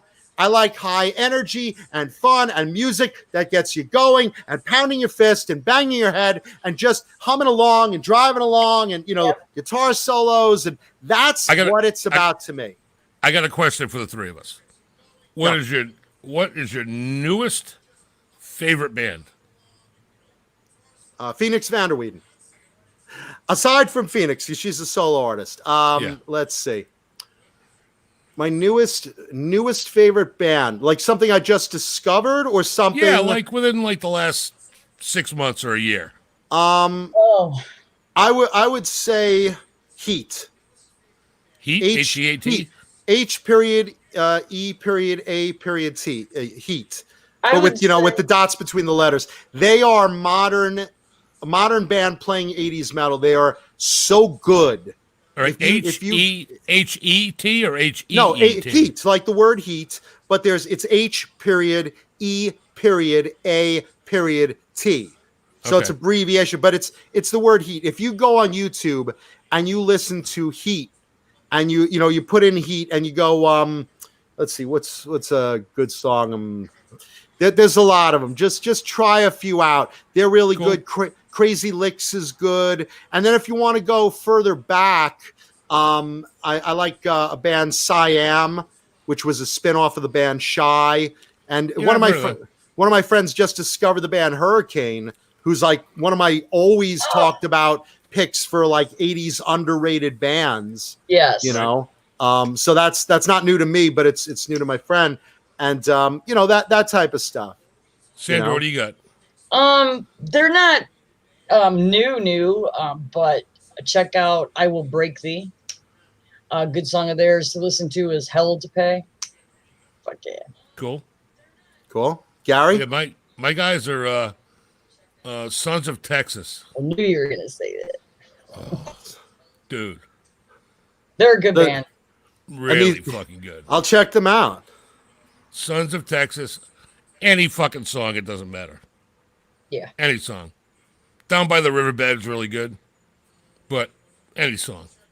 They got like three albums. They got like 3 albums out, I think. Michael LaPence is asking, does anyone remember Stranger Band? Stranger, oh yeah. Yeah. Stranger. I don't know. I don't recall Stranger. Yep. Who was in it? I don't remember, but I know they were out of I think they were out of like Pennsylvania or something. They're like, yeah, they weren't. They were one of these bands. They went like, whoop, whoop. They had Well, like probably. one hit. They had like one hit single. 1992. Every band took that dive. Yeah, they. Yeah, you had Rat Detonator came out and Winger's Pull, which were both really good albums, and nobody cared because all of a sudden Nirvana came out and MTV would not play metal. They just wouldn't play metal. Yeah. The party just ended, and that sucks because it was about fun. The 80s were about fun and excess. That's the big thing about it. It was really excess. I wish I could show you the picture of Kip Winger with my wife. It was before the internet. I'm so afraid to everybody- ask how dirty it is. It's funny. We opened. Afraid to ask how dirty it is. I probably told this story 100 times, but we opened for Kip. He was doing like a single acoustic show just by himself, and Lisa was like all excited she wanted to meet Kip, right? So after the show, we're in the club owner's office, and I told her, I said, if you want a picture with Kip, make sure my wife is like 5'10", Oh, cool. 5'9", and I said, make sure when you stand next to Kip, kind of like bend your knees because he's kind of vertically challenged. Okay. And of course, she was so excited, all that shit went out the fucking window. And She's like leaning on his head. It's like you see Winger like this. I got a picture of her next to Kip, and she's like 2 inches taller than him. And my drummer is standing, my buddy Rick, is standing behind Kip Winger doing this behind his head. Oh boy. I'm like, oh my God. It was fucking hysterical. As long as your wife, wouldn't. as long as Lisa doesn't have a penis as big as Kip, as long as his penis is bigger, the height doesn't matter. It didn't go that far. Oh, good. But I know as soon as Kip left the room, me and John, the club owner, did like a shitload of fucking blow and had a really good time. Yeah, And Kip was fantastic. He's very Oh my nice. God. I've met those. I met those guys back in the day. They're all very nice. And talk about Reb Beach. You want to talk one of the most underrated guitar Dude, players out he's there? fucking phenomenal. I did a video on the guy. Absolutely. I'll tell you what, Kip Winger is no slouch playing guitar either. Let me tell you, he's Well, again, no fucking slouch. You know, he plays acoustic here and there. He's a bass player. Yeah, but no, he's really good, Alice, man. He was Alice Cooper's bass player. A lot of people don't realize that. He didn't just come out of the blue. He had an old Ovation 12-string. And let me tell you, we're doing sound check, and before the PA was even set up, he was like playing and singing. He didn't need a fucking PA. That guy is so loud, and his voice is so crisp. He's got a beautiful voice. You know what the problem is? Man. Winger gets such a bad rap because it gave me goosebumps. Kip he's a good-looking guy. I mean, I killed to look. We'd all kill to look like Kip Winger. He's a beautiful-looking man. Really cool and really fucking, I mean. But he's very talented. I love Winger as a band, you know. And if you look at, like I said, Pull, their third album, was so overlooked because of the time. It came out right as grunge started, and then you had Beavis and Butthead making fun of him. Then you had the guys in Metallica throwing darts at his photo. I mean, it was like the guy got such a raw deal, and he was in Playgirls, so that everyone's judging him from that. And it's like they're good musicians. They're really, really good. When his management booked us to open for him, he said, "There's two things you can't talk about." Don't talk about his wife, who just passed away. Oh, gosh. And don't ever mention Beavis and Butthead. Oh, yeah. Ever. Well, that's a given. Because that's a wicked sore spot for him.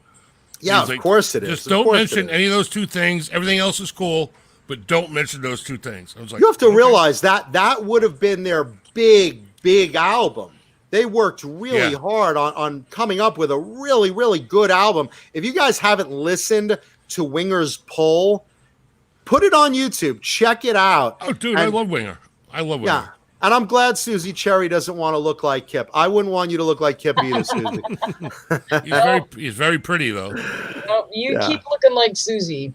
Yeah, I want Susie to look like Susie. Absolutely. I remember that friggin' guitar case that Kip had that friggin' 12-string Ovation in, that the neck had been snapped off like multiple times. This guitar was like beat to shit. I mean, beat. And this road case looked even worse. It was in like an Anvil flight case. You know what I mean? And that case looked like it was ready to friggin', it had like duct tape all over it. And like, it's like, dude, what? You Kip, buy a new fucking case. Buy a new guitar. I have Come one on, of man. Steve Vai. I have one of Steve Vai's guitars I have, and the guitar itself is like just so broken in, and the case looks like if you farted near it, it would just blow apart like a dandelion. It's that fragile. And it's like, Steve, get another case. Holy shit. It's like, hey, we're taking a European tour, United Airlines. All right, here we go. Yep. Load them up. It's like, holy shit. Let me break out another guitar because we're talking about the 80s. We're getting two. I got four. So 4? Stay tuned if you're watching because I'm gonna break out 4 guitars. I am fucking honored that you have 4 guitars. We still have some form of trivia giveaway coming up. So. Oh, cool. What are we giving away? We are giving away what's inside this little box here. I don't know. I love checking out a little box. We're kind of a big deal, John. We're kind of a big Sandra, deal. let me look in your little box. Let me see what's there. In case you didn't know, John, our show is kind of a big deal. Communication breakdown coffee. I love your show. I don't even have one of those. Oh, my God. Nobody has. I don't have one either. I don't even have one. Holy shit. You're getting an exclusive. And I will probably throw in a couple of picks and some wristbands. So will you throw in some of those little creamers for the coffee? Maybe. It's some sweet and low. Yeah, Robot Master Switch. How much better your coffee will taste in this. I can't have the sugar. I need some sweet and low, please. Robot Master Switch brings up, wow, Mankuta never shows more than one guitar at a time. and that's true. I'm a guest on someone's show, and I'm very honored to be here. And I care about your audience, so I want to, because I know I'm not bringing a lot of entertainment to the show. I need to bring something for them to tune in. So check John, this out. Just because you being here, I'm going to get a piece of ass tonight. So I'm just telling you right now. Cool. I'm grateful. Lisa, give it to him good. Give it to him good. Put that strap on dildo. Put the ball in his mouth. No, John. Come on, stop, Lisa. Stop, John. Let it ride. Cut. Let it ride. Can you fucking mute him? Come on, mute that Gary. motherfucker. Yeah. Mute that fuck. Put that strap on in your ass. Give it to him, Lisa. I don't want to dildo in my ass. Prancer, dancer, you mother. I don't want to get fucked in the ass. It's not up to you. Speaking of ass fucking, no means no, John. No means no. Drink, the home of, well, I just like it a lot. So I thought it was an appropriate time to bring up Bang Energy Drink. Ricky's out there dying. Yeah. So if I get fucked in the ass tonight, it's all your fault. The executives of Bang Energy Drink are also dying, I assure you. John, I'm telling you right now, if Lisa sticks something in my ass tonight, me any notes, you're in fucking deep trouble. No. That dildo is in deep trouble. Remember that homeless guy that was outside your apartment a couple of weeks ago? Yeah. Oh, I got his fucking number, and I'm gonna call him and tell you to ass rape you in the middle of the night. You know what's funny? Bridge guy? That homeless guy was yelling at me that because I had a can of Bang Energy Drink. He's like, I own that company. I own it. I'm like, so those checks are signed by you? Oh God! Whoever missed that live, I'm so sorry. That was fucking hysterical. It was one of the funniest things. You went down there with like snacks and like food and. Oh yeah, no. Unfortunately, that video got chewed, but it was like I went down there. I went to feed the guy, and the guy's like ready to attack me. I'm like, all right, get the fuck out of here. Yeah. But I still got a shot of him giving me the finger while talking guitars and 80s Metal Live logo is there on the ground with a Bang Energy Drink. Absolutely. Good night, Janice. Thank you. Good night, Janice. Yeah. Night, so Janice. let me bring out my second guitar for the show. Yes. This is one of the main guitars of George Lynch of Dokken. Got the drum roll, Gary? Yeah, you guys will recognize that. And see. Let's see. I got a drum roll here. Wait. What'd you do with your thing? Where my thing? No, Gary's got a. Gary's thing shrank so much at the thought of getting ass raped. I got a thing, John. Oh, here we go. Okay. There we go. One of these days, I wasn't ready. I didn't know you wanted the thing. So, all right. Hey, heads up. Look at this thing. Oh. Can you focus on? There we go. This is George Lynch's original Purple Tiger. This is not, again, these aren't replicas. This is his actual Purple Tiger. There we go. Thank you. Yeah. Yeah. So this came directly, I got it directly from George. And again, they make thousands and thousands of replicas of this guitar. Oh my God, dude. The purple is probably not showing as much in this light. I'm sorry about that to the audience. But you can see there it, you yes. Go. There you go. Yeah. That's better. John, and you would can you see would you be willing to part with that guitar? No. Yeah, but you can see, I mean, he's put it through its paces a little bit. There's a couple of chunks out of it, and I don't care. I mean, this is very iconic. It looks heavy. How much does that thing weigh, man? It looks heavy as fuck. This is kind of heavy. It's not his 14-pound Yellow Tiger, but this is probably it looks really thick. It's very heavy. It's a maple body. I would put this probably in the maybe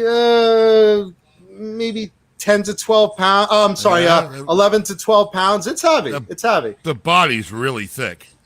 Yeah, no, I mean, George George isn't a gentle man on his guitars. Well, he works out. He's like a muscle head. Oh yeah, no, I mean he's a powerful, incredible player. He is, and that's gorgeous. Yeah, and this is, you notice the original, and what's great is look at the back of the neck. Look how dirty that is. You can see even how clean it is down there and how dirty the rest of it is. Look at that by the head. I wish the fretboard was maple. Instead And of this is from a Sustainiac he used to have hooked up. You can still see the drill holes he had down here. That's beautiful, though, man. And George basically used this as his secondary guitar. He at the time and for many years he used his Orange Tiger, and he used in '86 the Kamikaze, and Mom the skeleton guitar. Those were like his big ones. And then he put this together because he wanted another Tiger to use more on the tours. And this is pretty much his main guitar on the Monsters of Rock tour. And you'll notice, by the way, it has the natural wood headstock. A lot of the early reproductions of it have its. Well, the early reproductions had this headstock in Japan, and then in America, most of them were repainted to match the tiger motif. Yeah. Yeah. Dude, you got some killer fucking shit, dude. Thank you. Yeah, so, but that's, I mean, again, instantly recognizable. A buddy of mine from England had this in his locker, photos of this guitar in his locker when he was a kid, and he flew out, and I let him play it and enjoy it, and, shout out to my buddy Glenn if he's watching. Hi, Glenn. Well, when me and Lisa move in, can I play it? Absolutely. Yeah, if you come over, you absolutely can play it. Well, while you're banging my wife, I'll just play that. Well, there it is. You may go home with this and leave your wife. We can work something out. Yeah, George also tall guys. George also used that on the Lynch Mob records and tours, and so it was with Doc and Lynch Mob, and stuff like that is what I really love. Guitars that basically I grew up watching and seeing in concerts, that as a kid I was like, wow, look at that on stage or in a video, and now I own them. That's something that really, really I love, in my collection. Wow. Fruitcake Tony's kind of got a deep question here. He wants to know, John, if you had a fire and were only able to rescue 2 guitars, which 2 guitars would live? I always get asked that, and the reality is, I probably wouldn't be grabbing guitars. My first grab is this Blue Rhino. Blue Rhino is my first grab because that's my best friend. So he's my first grab. After that, my comic book art gets grabbed, and I probably don't have room to grab a guitar. So I'll probably just be getting a large insurance check. And a lot of tears with it, because the fact is I really do love my guitar collection, but I mean I have over 300 of them. Right. You got them all insured? I have various levels of insurance, because like there's certain ones that are celebrity that are more than a basic one. Like most of them are from the 80s, but like the Purple Tiger is worth way more than a Kramer Beretta that wasn't owned by anyone. And when it comes to the Kramer, you got to prove the value. So you got to sit there and, the name guitars I have in certain amounts, know. So let's say hypothetically. Let's not even go there. I don't even, because that's not money that would make me happy, because understand something. You know where I'm going with this? You're probably going with this. All right, well, go ahead. Let's take a trip down hypothetically. Memory. Let's say you have one of your favorite guitars, right? Okay, right. And you carry it in your hand, right? And you leave it in your house, and you set it down to lock your front door. And I run by, which it's not possible because I don't fucking run. I'm a big fat fuck. But I grab your guitar and take off. Well, for starters, you're a bigger target. Would it be insured, and would you get your money back? My Beretta would come out, and you're a big target on the move. I get a beat on you, and I try to get your legs. There's no firearms involved. There's no firearms involved in the conversation. Well, there might be. No I went home without it. Okay. To take one of Mankuta's guitars. Okay. If you happen to forget, you happen to forget your Beretta 9mm in the friggin' house, okay, and you just put the guitar down to lock your door, and somebody grabbed it and ran away, okay, would you be covered? No, I'd be running. I'd be after that motherfucker and beat it down. I'm a big guy, man. I'm not. fucked. Don't think I'm fucked no not matter going to what. catch up with that guy. I'm going to have so much adrenaline thanks to Bang Energy Drink that I will be running until either my heart explodes or I get your ass. Good answer. Yeah. So I'm there you go. fucked. Money's on Mankuta. Yeah. I'm fucked. Nah, you can't fuck around, man. It's like, yeah. No, and I mean, I have them in different locations and I security know and blah blah blah. But I hear you, man.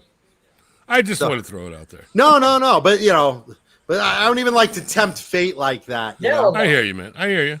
Yeah. So, I'm but just that saying, was yeah. that was George Lynch's guitar. That was Eric nice. Turner's from Warrant's guitar. Both Um, gorgeous. What's going on in the chat? Let's see. While I'm playing in the guitar and music 80s world, what's going on in the chat? If anyone has any questions about anything from relationship advice, even though I'm single now, so I'm the pro, right? It's Mike needs to music, say, grab the guitars. Tracy Guns guitars. I have a Tracy Gunn guitar. It's not one of the ones I brought today. You don't want to say hi to Mankuta? You will later. Come on, Ricky. He says Ricky, it come after, on. Say after the show. Okay. Oh, All right, geez. we'll have a little power afterwards. Sure, he's watching Let's- in the living room, but he doesn't want to actually come in until. hi. All right. Tony's Okay. asking, did you bring the Yes, P-Son Bon Jovi guitar? That is not one of the four I brought today. That is Sorry, Tony. I have two Bon Jovi guitars. I have one of John's and one of Richie's, Oh. but I did not bring them today. Those are John, do you not- have any Angus Young guitars? Any AC/DC guitars? I don't. And you know what it is also? He's not on my want list. As much as I love AC/DC, He doesn't sell anything. but here's the thing. It also has to be one I personally want to play. Right. I'm not into SGs. And again, it's got to be to And my he doesn't taste sell 'em. also. But even He if still he plays did, the same guitar. He plays the same guitar live he did in But- 1980 when Back in Black came out. but even if He he doesn't, did, like, sell a lot of even guitars. if he did, I wouldn't want, as much as I love the music, the guitars don't speak to me. I mean, CeCe DeVille, like I want 10 of his guitars because I saw Poison so many times and the guitars were eye-catching and I Right. want to play them. And those are BC Rich, which usually I bond very well with. Have you BC seen- Rich, Kramer, have you seen Ricky's- Jackson, Charvel, ESP, Ibanez, those are guitar brands I like to play. So it's got to be something I like to play and has the visual appeal of something I would play. Yep. Have you seen Ricky's BC Rich double neck? I don't play double necks. I mean, first But of all, have you seen let me Ricky's BC Rich double neck? I have, yeah. It's cool. It's very cool. I mean, Sick, man. I don't play double necks. Me So either. like I've never it has owned to be one, but I would something love to. I want to play. It has to be something Right. I don't want to be the Hard Rock Cafe where I hang a guitar on the wall and look at it and blah blah Yeah, I'm blah. not like It's that got to be either. something I want to play. I got to play. Even with all the guitars I have, You have to whenever have I'm feelings at for it.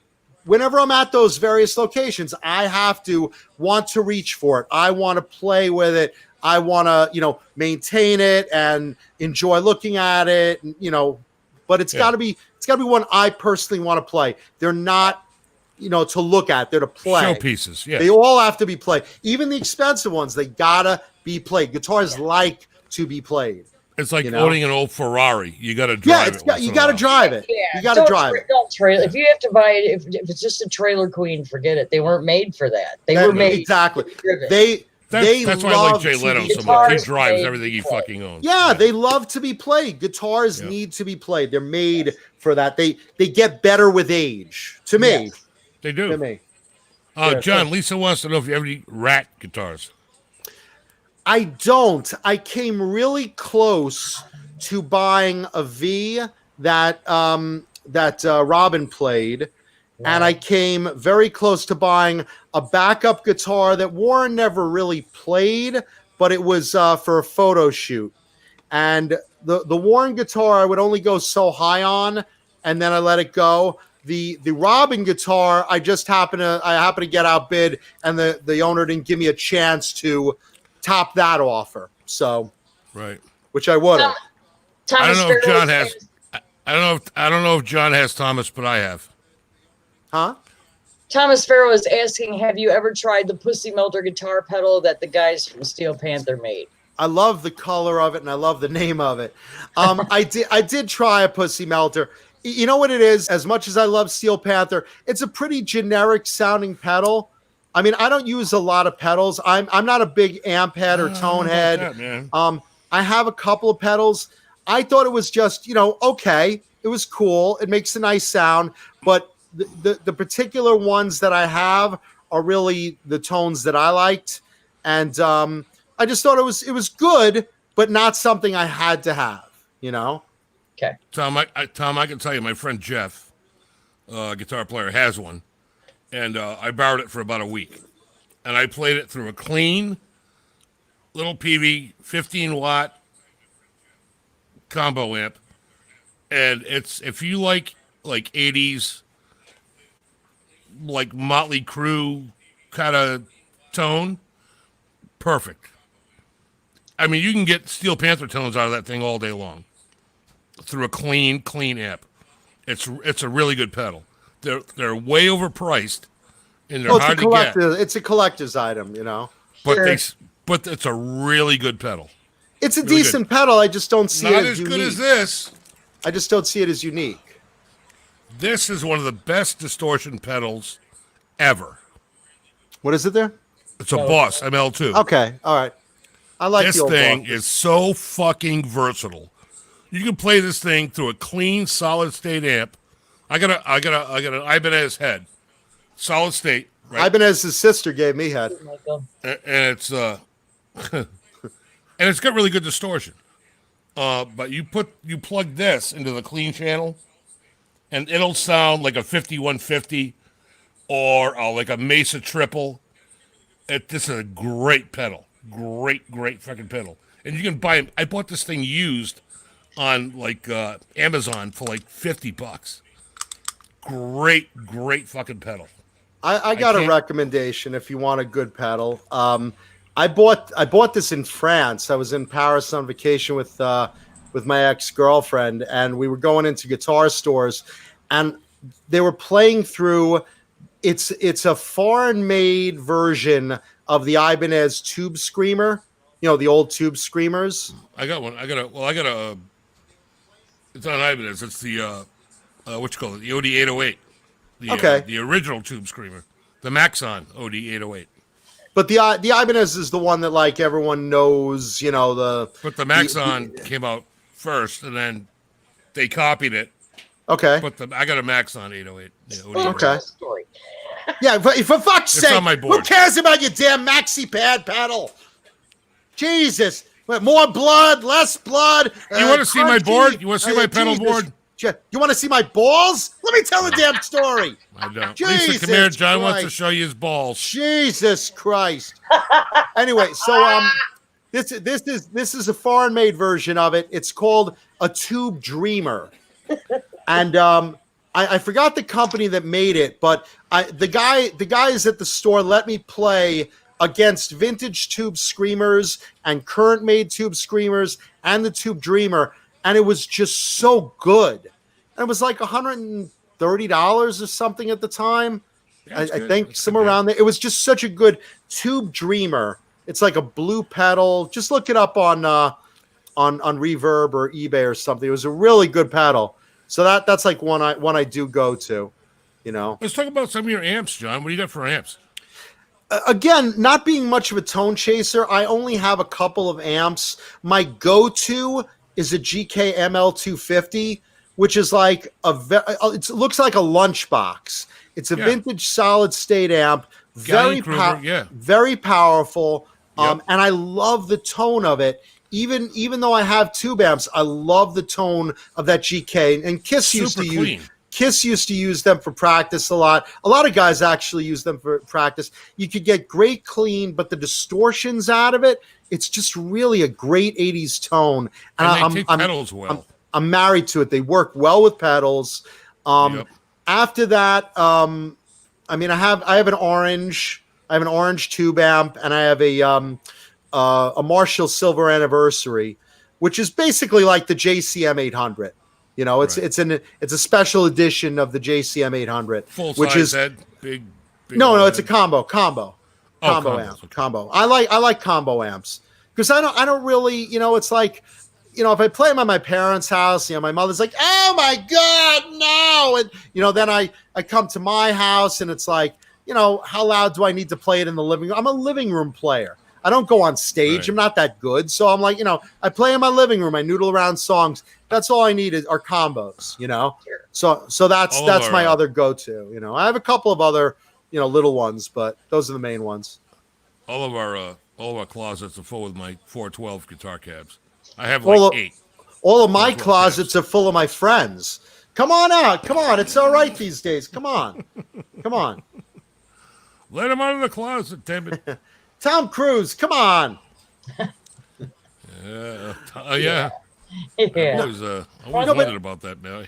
No, but a lot of people expect me to have so many amps because I have so many guitars, and I just have a couple of go-tos, Just that Marshall and the GK get the most play. That's really all I need, Can the you orange play, is cool. Can you play kind of loud where you are or no?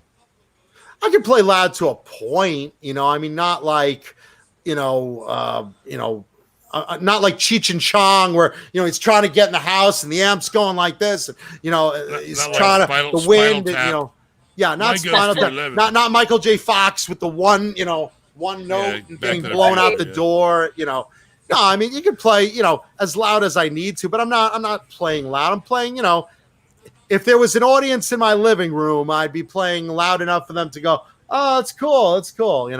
Yeah, turn that down. Yeah, Mankuta, you suck. Stop, please, just stop. It's just. I didn't say that. Yeah, no, and it's embarrassing. I've never heard you play. How come I've never heard you play? I don't play in front of a lot of people. Like in front of, if friends right are over, I'm noodling parts of songs, and they're like, they're doing sweeping arpeggios, and I'm playing like, part of Crazy Train, or the intro to Danger Danger's Naughty Naughty, or do you feel like the Flintstones noodling around right now? Huh? Do you feel like noodling around on your guitar right now? Not really. You don't want to hear me play. It's like I'm a terrible player. It's like I'm a terrible player. No, I'm a really terrible player. Because here's why.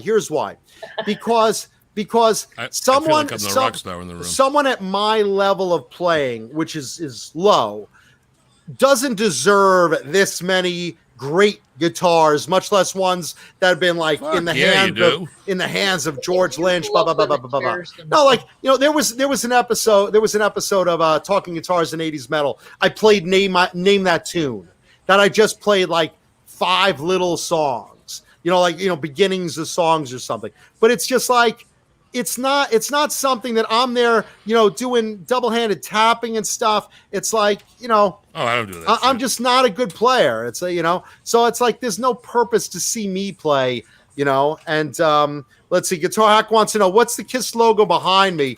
That's the KISS catalog from the KISS auction. Oh, nice. And in 2000. Yeah. So that was, that was that. Shit. Yeah. Let's show off another guitar that I don't deserve.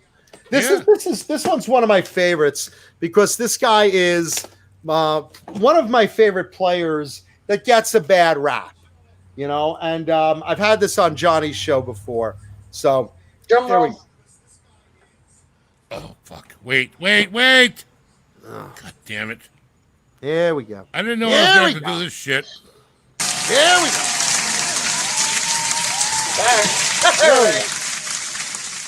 So this is one of CC DeVille's most famous guitars. This is his Nagel. I own 14 Nagels. This is the original one. This is his, or was his, and you can see on the headstock it says BCC Rich, which is something they did custom for him. This thing has been in Poison videos and all over tours and shit like that. Dude, that thing's sick. And this inspired me. Again, I've seen this live on stage. So not only did I chase this, but and it's pink, of course, which is my favorite type of thing. It has to be pink. But I love Nagels. I love the Nagel girls, and one of my favorite guitars to play are BC Rich Gunslingers. So it's like that bridge, that tailpiece, it's it's like slanted. It's not like Well, no, It's the pickup's slanted. Oh, These okay. rich gunslingers are like Berettas in that they have a slanted pickup. Yeah, it threw me for a second. Sorry. Yeah. Oh yeah. Now that I close one eye, yeah, it looks perfect. Yeah. Yeah. So there you go. Yeah, and thrash metal, go fuck yourself for that. So Wow. That's there harsh. you go. There you go. Hey, what Well, do he you do said with he headphones? said, "Oh, you never play guitar." I play my guitars, pal. I play my guitars. That doesn't mean I'm good. And I'm just No, kidding, it's not thrash that. metal. You know I love you. No, it's not. Thrash metal. Oh, is everything okay, Gary? Is everything all right? Are we bothering you? Are we disturbing you, Gary? Oh, everyone, let's wait for Gary. Hold on, let's wait for Gary. You good? You back? You good? You okay? Is everything all right? John. We're gonna talk. No. We're gonna talk. What? What? What did I say? I didn't say anything wrong. I'm trying to find my. I was gonna play some guitar for you guys, but I can't He's in find the the middle adapter of that leads to showing his headphones. guitar. Why don't we What? let him finish first?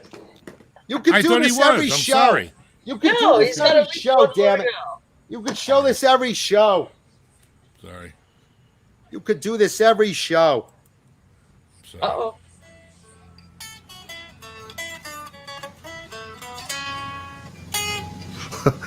There you go, Flintstones. Yeah, that's all I'm playing. That's all right. No, but these are really, really great to play. These are Classy fella. no, these are what I like to play. These are some of my favorites. BC Rich Gunslingers.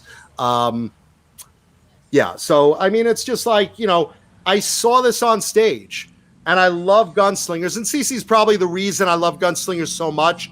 But these play so smooth. These play so nice, So, That's a beautiful guitar, man. and they're fun. They're just fun. This is again. Yeah. This is a party band. Poison is a party band. And how iconic is that guitar? You take one look at it. Everyone knows this guitar. Yes. If you don't know what this guitar is, you're not an 80s child. I would literally say this is one of the top 10, definitely, maybe one of the top 5 most recognizable guitars of the 80s. I mean, you have Eddie Van Halen's Stripes. Oh, you have sure. Randy Rhodes's, thing there. You have George Lynch. Bullseye, George Lynch, he has the tigers Tiger stripe. and the tigers and the mom, the bones. Yep. CC has the Nagels. I mean, these are the type of graphics that are very, very, memorable. And you that's just like the can't help but Kamikaze smile guitar. when you see this. Yeah, the Kamikaze is another one. Yeah. I mean, there are certain graphics that just make you smile. And they sound good. Yeah, I mean, they sound great, but these necks... And they play great. The thing about these necks, they're so... Shreddy. They're shreddy necks. They're flat. They're flat, they're smooth. These are Yep. unfinished necks. The BC Riches, the Charvels. I mean, these are, these are just so good. That's how my Kramer is. My Kramer Pacer. Flat, like D-shaped, really shreddy neck. All maple fretboard. It's like a satchel guitar, except it's all black. The music is Charlie's and Jonathan Mankuta, ladies and gentlemen. Yeah, I mean, these are fun to play. These are fun to play. That's the whole thing about it. Yep. They are fun to play, and it's just like, they're just so good. They're like effortless to play. You don't have to work at playing them. Yeah, no, and they're just fun. They're really, really, really just fun. Yep. I got a few guitars. I got like maybe 8 guitars. And they're all different. You know what I mean? I got like a pretty big variety of shit. And they all act different, Different tools for different jobs. Now we're talking about cock. Now we're talking about cock. John, you got any bases? Any bases? I only have 3 bases. I have 3 bases of Jerry Dixon's from Warrant. You know, nice. and you know, I only got those. I don't play bass. I don't even play guitar well, but I don't play bass. I know a couple of bass lines I could probably, do, but I don't enjoy playing bass. It's not a fun instrument for me to sit on my couch for a couple of hours and sit there and noodle around. I wouldn't do it. Guitar, I would do it with.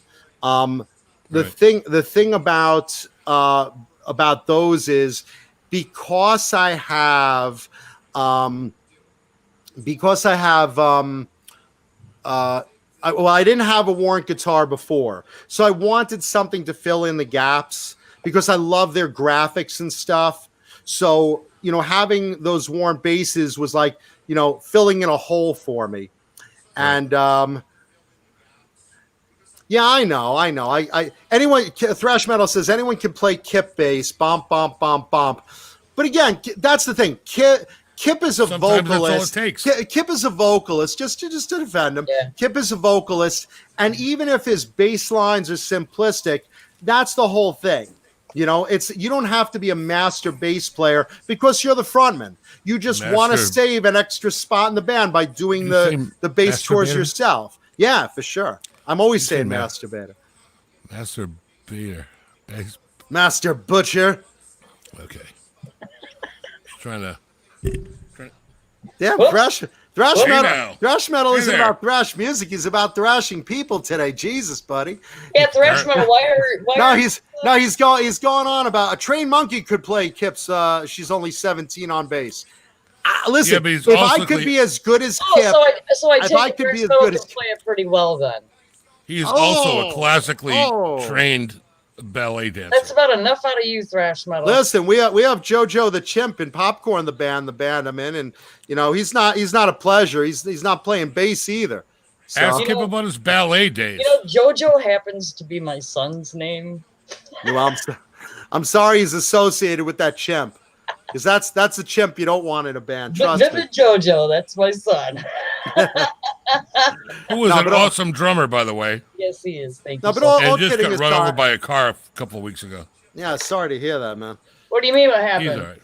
He's just banged up. Ricky's just finding out. Wait, what? What happened? Yeah, we're still live, Ricky. Ricky's like, hey, what? Oh, that's right. That's right. On the YouTube out there, it only goes for an hour, and then you have to go back, and it's weird when it goes through the PlayStation like that. Oh, I don't know. I don't have a PlayStation. I have arcade games in my house. That's another little 80s thing I have is like the tabletop ones? No. I have full-size arcade games upstairs in my house. I've shown those on the Bean Show before. I have a Tron, I have a Discs of Tron, I have a Tempest. I used to love that. And then I have the Multicade, which plays like 50 classic games, but they're all like full size. Okay. No, it doesn't play. That's a Vectrex screen. You have to get a separate machine for that. But I have Pac-Man, Ms. Pac-Man, Donkey Kong, Zaxxon, Galaga. But you have the original. You have the Tron. I have an original Tron machine. Yeah, I have an original Tron machine. I am so. If you look on my Facebook in my photos albums, you'll see a photo in there of my arcade upstairs, and it'll show all the games lined up there. I can remember going to Aladdin's Castle, which was like the arcade in the mall when I was like 14, and playing Tron. That was the best game ever. It's an addictive game, so I needed one for my house. Oh, my God. Ricky wants to know if you have any Mick Mars guitars. I do. I have a guitar that was formerly owned by Mark Diglio of XYZ. It was a red Charvel he used in the XYZ videos. Wow. And then eventually it faded to like a transparent orange, and it got in the hands of Mick Mars. And Mick took off the plate to show the original color of it. And you can see it's red. It's red. It's the original red color under there. And yeah, when Johnny Bean slept over, he slept in the arcade room because that's a guest room. I have a bed in there, and I was waiting to Johnny- hear all night Johnny playing Tron or Tempest or Pac-Man or something. Yes, he does. But Johnny, yeah, no, I'm they're totally they're jealous. full-size video games. I love them. I'm Because that's so you know jelly that's right one now. of those things. Like life is short. Have Life you is short. kissed any kiss Warlock, pinball machines? So no No. Mick Mars Morlocks. No, No. those don't exist anymore. Mick Mars took his white Warlock and smashed it, and just basically firewood. So that was confirmed by his son. But this Charvel Mick used to record most of the Karabi Motley Crue album.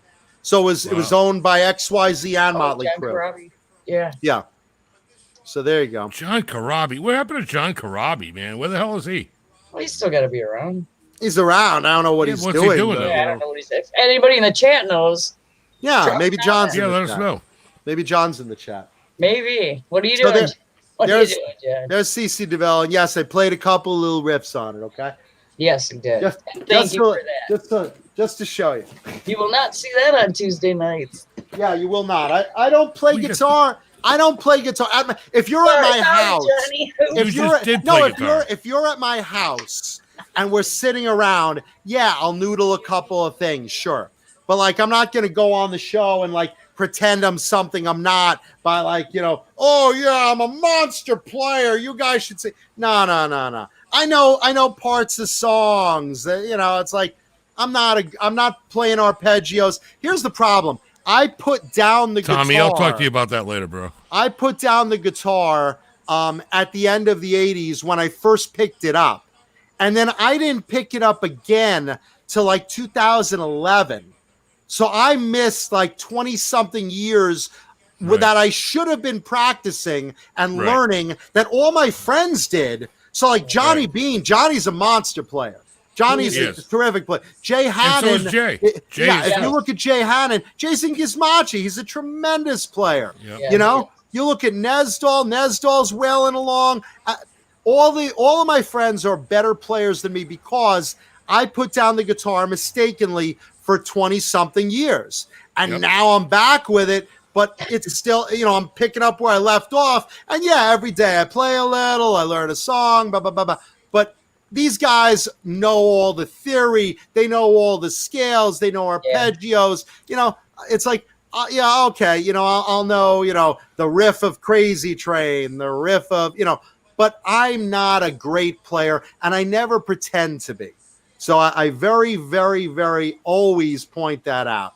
But I enjoy playing the instrument. I enjoy learning Well, it about matters. the instrument, and I enjoy practicing the instrument. And That's all that that is matters, man. that is what matters. Yes, That is what that matters. is. As long as When, you're playing and you're learning and you're honest about it, that's the reality. When Lisa and I moved to Florida, I hadn't played in a band in probably 15, almost 20 years. Wow. And we get to Florida, and I started this auto parts job, and a guy that worked in the warehouse had a band, Okay. and they just fired their bass player. And I'm like, we tossed bullshit, and I'm like, yeah, I play guitar. He's like, can you play bass? I'm like, yeah. He goes, do you have a bass? I'm like, yeah. I don't have a bass amp, but I have a bass. You need a He's bass like, amp. well, let's jam, and work out some shit. It was all original stuff, few covers, mostly originals. So I started playing bass with him, and I'm like, I wasn't feeling it, Mm-hmm. And they had some originals that they had that were kind of like clean and pretty, and I'm like, man, I could throw Like some. Sandra. Well, my Yeah. sister, John. My sister, I got to be careful what I say. But I said, man, I could throw some like really good, like dirty guitar licks in there that would make this song like really good. Blink, right, Lee? And he's like, what do you got? So I brought a guitar over, plugged into a Marshall, and we redid this song that was like totally clean.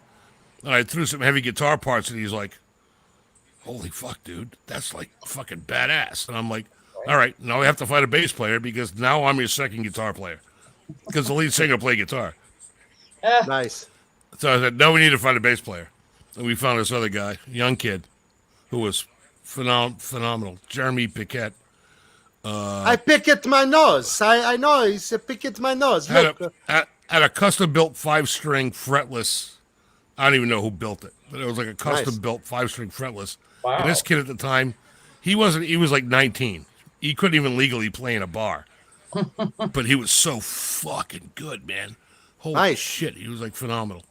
So we started like redoing all these songs, making them like a little bit heavier than they were written, It just turned out to be really good. We ended up doing like 2 albums, and it was like pretty good. We ended up, like I said, opening for Kip and some other folks, and it was a good gig, man.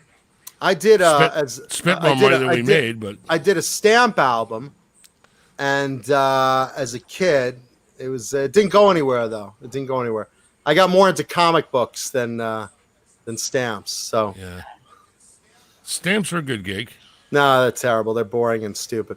I got some stamps. Yeah, but people pay a shit ton of money for stamps. I don't care. And coins. I take all that. Oh, who the fuck well, it's like something grandpa collection. Here, back in my day, I had a 1741 nickel, and oh boy, was that the thing. You used to be able to buy a wagon full of fish for that nickel, and still get a cent back. And that was, of course, when cents were made of just copper. Boy, I had a dog named Copper. He was a hound dog, and boy, could that guy find a possum. But back to the nickel. So these coins back in the day, I opened my entire Pepperidge Farm factory with 2 of these nickels and a half saw. Of course, that was worth a lot more back then than it is now. But these worth a lot of. In fact, what's that behind your ear, Gary? There's another one. If only it was I had that behind my ear. Money back in the day. Pepperidge Farm remembers. So that's when a shave and a haircut was 2 bits. Shaving a haircut, 2 bits. 2 bits? Yeah. No, but that's coins and stamps are my hobby. I have a lot of hobbies. I collect. Let's go through the line. I collect guitars, comic books, comic book original artwork, which is what's used to produce the comic books. Coins. Old movie, not coins. The closest I get is when I chase after one in traffic to support my Jewish heritage. That's all I got with coins. But let's see. Comic book original art. I would say pick up a penny. Animation cells, old cereal boxes, old candy wrappers. Yes, Teddy needs his Let's old see. Candy wrappers, really? Well, you know what it is? When I was a kid, you eat certain candy. You eat certain cereal. Like you see behind me, there's a Fruit Brute cereal box right about there. That's a fucking $5,000, $6,000 cereal box. Are you fucking kidding me? But as a kid, show me that motherfucking. John, shut up and show me that fucking cereal box. Grab that fucking cereal box. Really? Yes. Okay. All right. I want to see a $5,000 fucking cereal box. Okay. Hold on. I might have to rub one out after I see this. You know, I'm going to unplug so I can't hear you for a minute. Yeah, go ahead. Yeah, man. My oldest brother is It's my cock!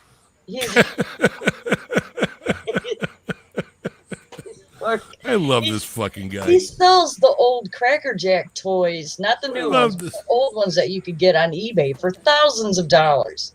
Who would have thought they would have gone for outrageous amounts of money? I love this fucking guy. How fucking cool is this guy? Hold on, let me Don't say it when you can hear it. But this was one of Ricky's favorite cereals growing up. Was this wolf? I don't want to give him a big head, so don't there say you good go. about him. There you go. See that, Ricky? Fruit Brute? Ricky. When did that come out? This was one of the original Monster cereals. It started in 1974, lasted till 1982. This is basically a werewolf that accompanied. There was Count Chocula, Frankenberry, Boo Berry, and then Fruit Brute, who was a werewolf. Never heard of him. And then later in the 90s, you got Yummy Mummy, who was a colorful mummy. But this is a really rare. Says they brought that back. You telling me that fucking cereal box is worth $5,000? Yes, it is. Yes. Probably more. That's Go fucking. look on eBay. This No, I probably believe one you. on I'm eBay. just saying that's fucking retarded, man. But again, childhood nostalgia is priceless. Yep. I love childhood Wow. nostalgia. So, like, you Yo, know, fuck yeah. Who doesn't? yeah, this is to me. This is a piece of my childhood. And Holy again, shit. they made it again in I think like 2015 and 16 for like Yeah. just like a couple of months each for those Yes. 2 years. But it was different. Here's the thing: Yeah. cereal when I was a kid was made with oats. Now it's made with cheap corn. Tasted Right, totally right. different. All the monster cereals right now are Dude, made with that's- corn now, and they Yeah. taste like crap. Nothing. That's fucking nuts. Some cereals still taste the same. The Pebble Can you cereal- imagine if that was a full box of unopened cereal? How much that would be worth? You get rid of the cereal because the worms get in there. You don't want all that crap. If it's unopened, If it's unopened, the worms will get in. Trust me. You'll understand when you're 6 feet under and you're in the coffin and you'll be like, "What the?" John, you sound more like your mom every minute. You know that, right? The worms will get in there, Oh, believe me, I'm mutating into her. Trust me. no, but listen, even if it's not open. The worms will get in. cereal is very nostalgic to me. When you'll pay anything to recapture your childhood. No, I get it. I get it, Captain man. Crunch tastes the same. Cocoa Pebbles, which is my favorite cereal, tastes the same. A couple of them still taste the same. A lot of them, though, I they totally make get the it. corn now, and it tastes like shit. These totally monster get it. cereals. You know. But I can't believe you have a $5,000 cereal box. Neither can I. What an idiot. No, that's an No, investment, man. but look, I have a lot of old cereal boxes like this, and same thing, candy wrappers too.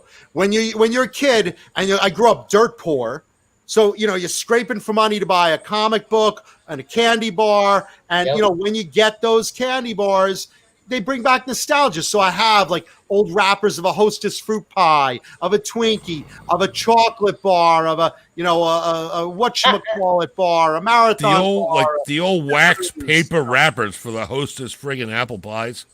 Yeah. Remember, like the old wax kind of. You want to see it?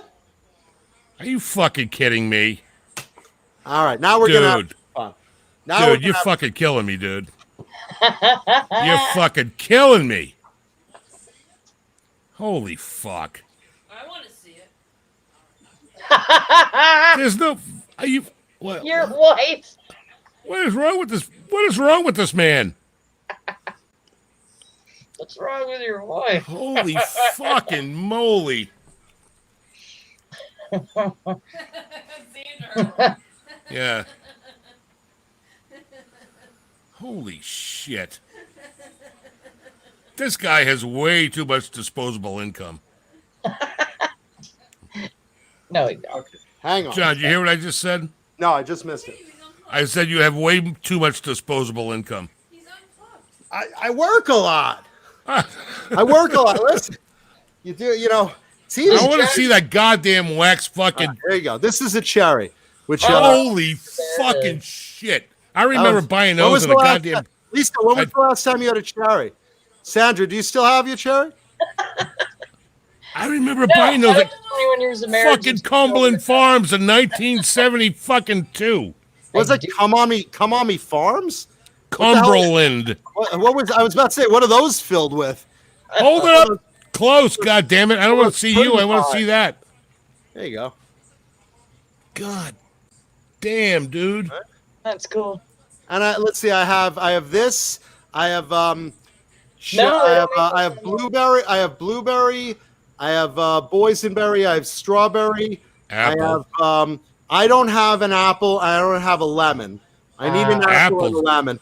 The lemon custard one, they were hard to find. Well, again, the thing is, the wrappers are really hard to find. Who saves this shit? I mean, I have to Dude, do a that lot is of searching. insane. I have to do a lot of searching to find this type of, again, this is something I'd eat as a kid. I love these things. Yeah. Again, these old ones are the ones I'm looking for with the little heart in the house, because these were what they were in the 80s. Yep. So that's what I ate as a Well, kid. John, we were talking about snack foods the other night. Yeah. When was the last time you had a funny bone? Probably Oh, shit. in the last couple of years. It It seems like every 6 months, there's less and less peanut butter in a Funny Bone. Well, understand something. And The snacks that It really you ate pisses as me a off. kid, the snacks that you ate as a kid were owned by Hostess or owned by Drake's. Now Right. they combine the companies and they have a very limited menu of what they offer, and they're as cheap as possible on their offerings, you know? So it's like they just kind of have that, you know, they want to That save bu- money. They're corporate. They don't care Right. that Right. John Mankuta had a Funny Bone as a kid that was stocked full of real delicious peanut butter covered in real milk chocolate. No. They're betting on the. care. How They can bet I, on the nostalgia vibe. yeah, how can I make it with more high fructose corn Yep. syrup Yeah. now than I did in the 60s, 70s, 80s, and into the 90s is when they started fucking with it, and then in the 2000s, forget about Right. it. Yeah, we want Yeah, to. they. Why? Yeah, That's why I they're like- banking. They're banking on the whole nostalgia vibe thing. Yeah, and that's what it is. That's what drives me in everything I collect. My guitars, nostalgia. My comic books, I get it, man. nostalgia. My Baseball- Totally get it. stuff Baseball like cards this. at all? And Someone asked if you collect baseball cards. I still have my original baseball cards, which as a kid I flipped and had fun with. But like I bought more non-sport cards like Star Wars. Yep. I bought all the Star Wars cards and movie Kiss. cards and stuff like that. Kiss The- cards. comic book, yeah, Kiss cards. I have a set. You know, I didn't have a full set as a kid. As an adult, I have a Yep. full set. Wacky packages. I like things from the period of the 70s through the 80s. Those I think were like the fun period to be a kid. Oh, the album gum. Yes. Do you have any of the album gums? I know what they are, but I don't. He I said don't. no. How I about don't- Garbage Pail Kids? I have albums of Garbage Pail Kids. They're in the 90s, but I still thought they were fun. You know, Scary Gary. But I like the ones from I like the wacky packages, which were like products from the 80s and the 70s, and you know, there's something about the 70s and 80s that kind of kept going. You know, like Kiss started in the 70s, but they were cool in the 80s. There's something about those two eras, even though they're different for me. That 70s I'll are What? great. go for both of them. You know, John, Fruitcake Tony has a question for you. what What was your favorite porn magazine Yeah. back in the day, the ones that or currently? the ones I could get the pages apart. You know, it's really funny, even though like. Even though I joke with a lot of dirty jokes, I never actually got into porn. Like, you know, I joke about it a lot because, like, I'm a comedy entertainer. That's what I Right. do. But like, you know, with the porn, even though my humor is really dirty and I dated a lot and whatever, I never really got into, you know, I know everyone expects, you know, oh, Mankuta must have a giant porn collection. I never really bought porn. I did All right. get like 2 early Playboys as a kid, you know, and it's Here- like, here- you know, my dad was like, it's time to have the talk. When you- Let me Well, that's show you. every He teenage. got me When a you- Playboy. He got me a Playboy and a book from the library. Where do babies come from? He's like, well, this is, I know what you asked for, but this is to show you really what women are about. And I was like, well, Dad, what do you want to know? Because I knew all this shit already, you know? Yeah. I knew all this stuff already. And my dad was like, you know what that is? I was like, yeah, Dad. All We right. don't need to talk. But if you need advice with Mom, I hear her always going, he's terrible. He's really terrible. And I hear that on the phone a lot when she's dishing with her friends. So, Dad, if you need advice, I could show you where the clitoris is. I mean, I could tell you. I mean, I know I'm a kid, but I know. It's right up there. Yeah. It's right above the hole. Ben Tom was asking, how do you stay so upbeat and positive? It's crank. Yeah, right. He fucking smokes a lot of crank. Sponsor-wise, I'll say Bang Energy.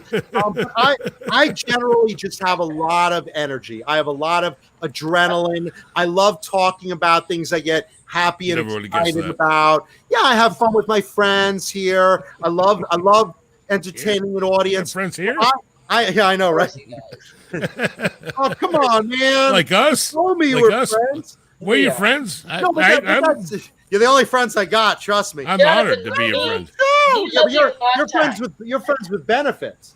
I would like to meet her. Yeah, this is my best. This is my best. You friend, want to right? meet John's hand? Yeah.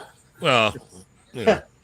Okay. All right, If we here you move go, in. Gary. If we Here you move go. in. There you go. No, right, but but seriously, to the question, seriously, I love entertaining. So, like in front of people, if I'm entertaining them, if I'm on, I'm on. I'm here to make you laugh. I'm here to keep you engaged. I get off on that. That's fun for me.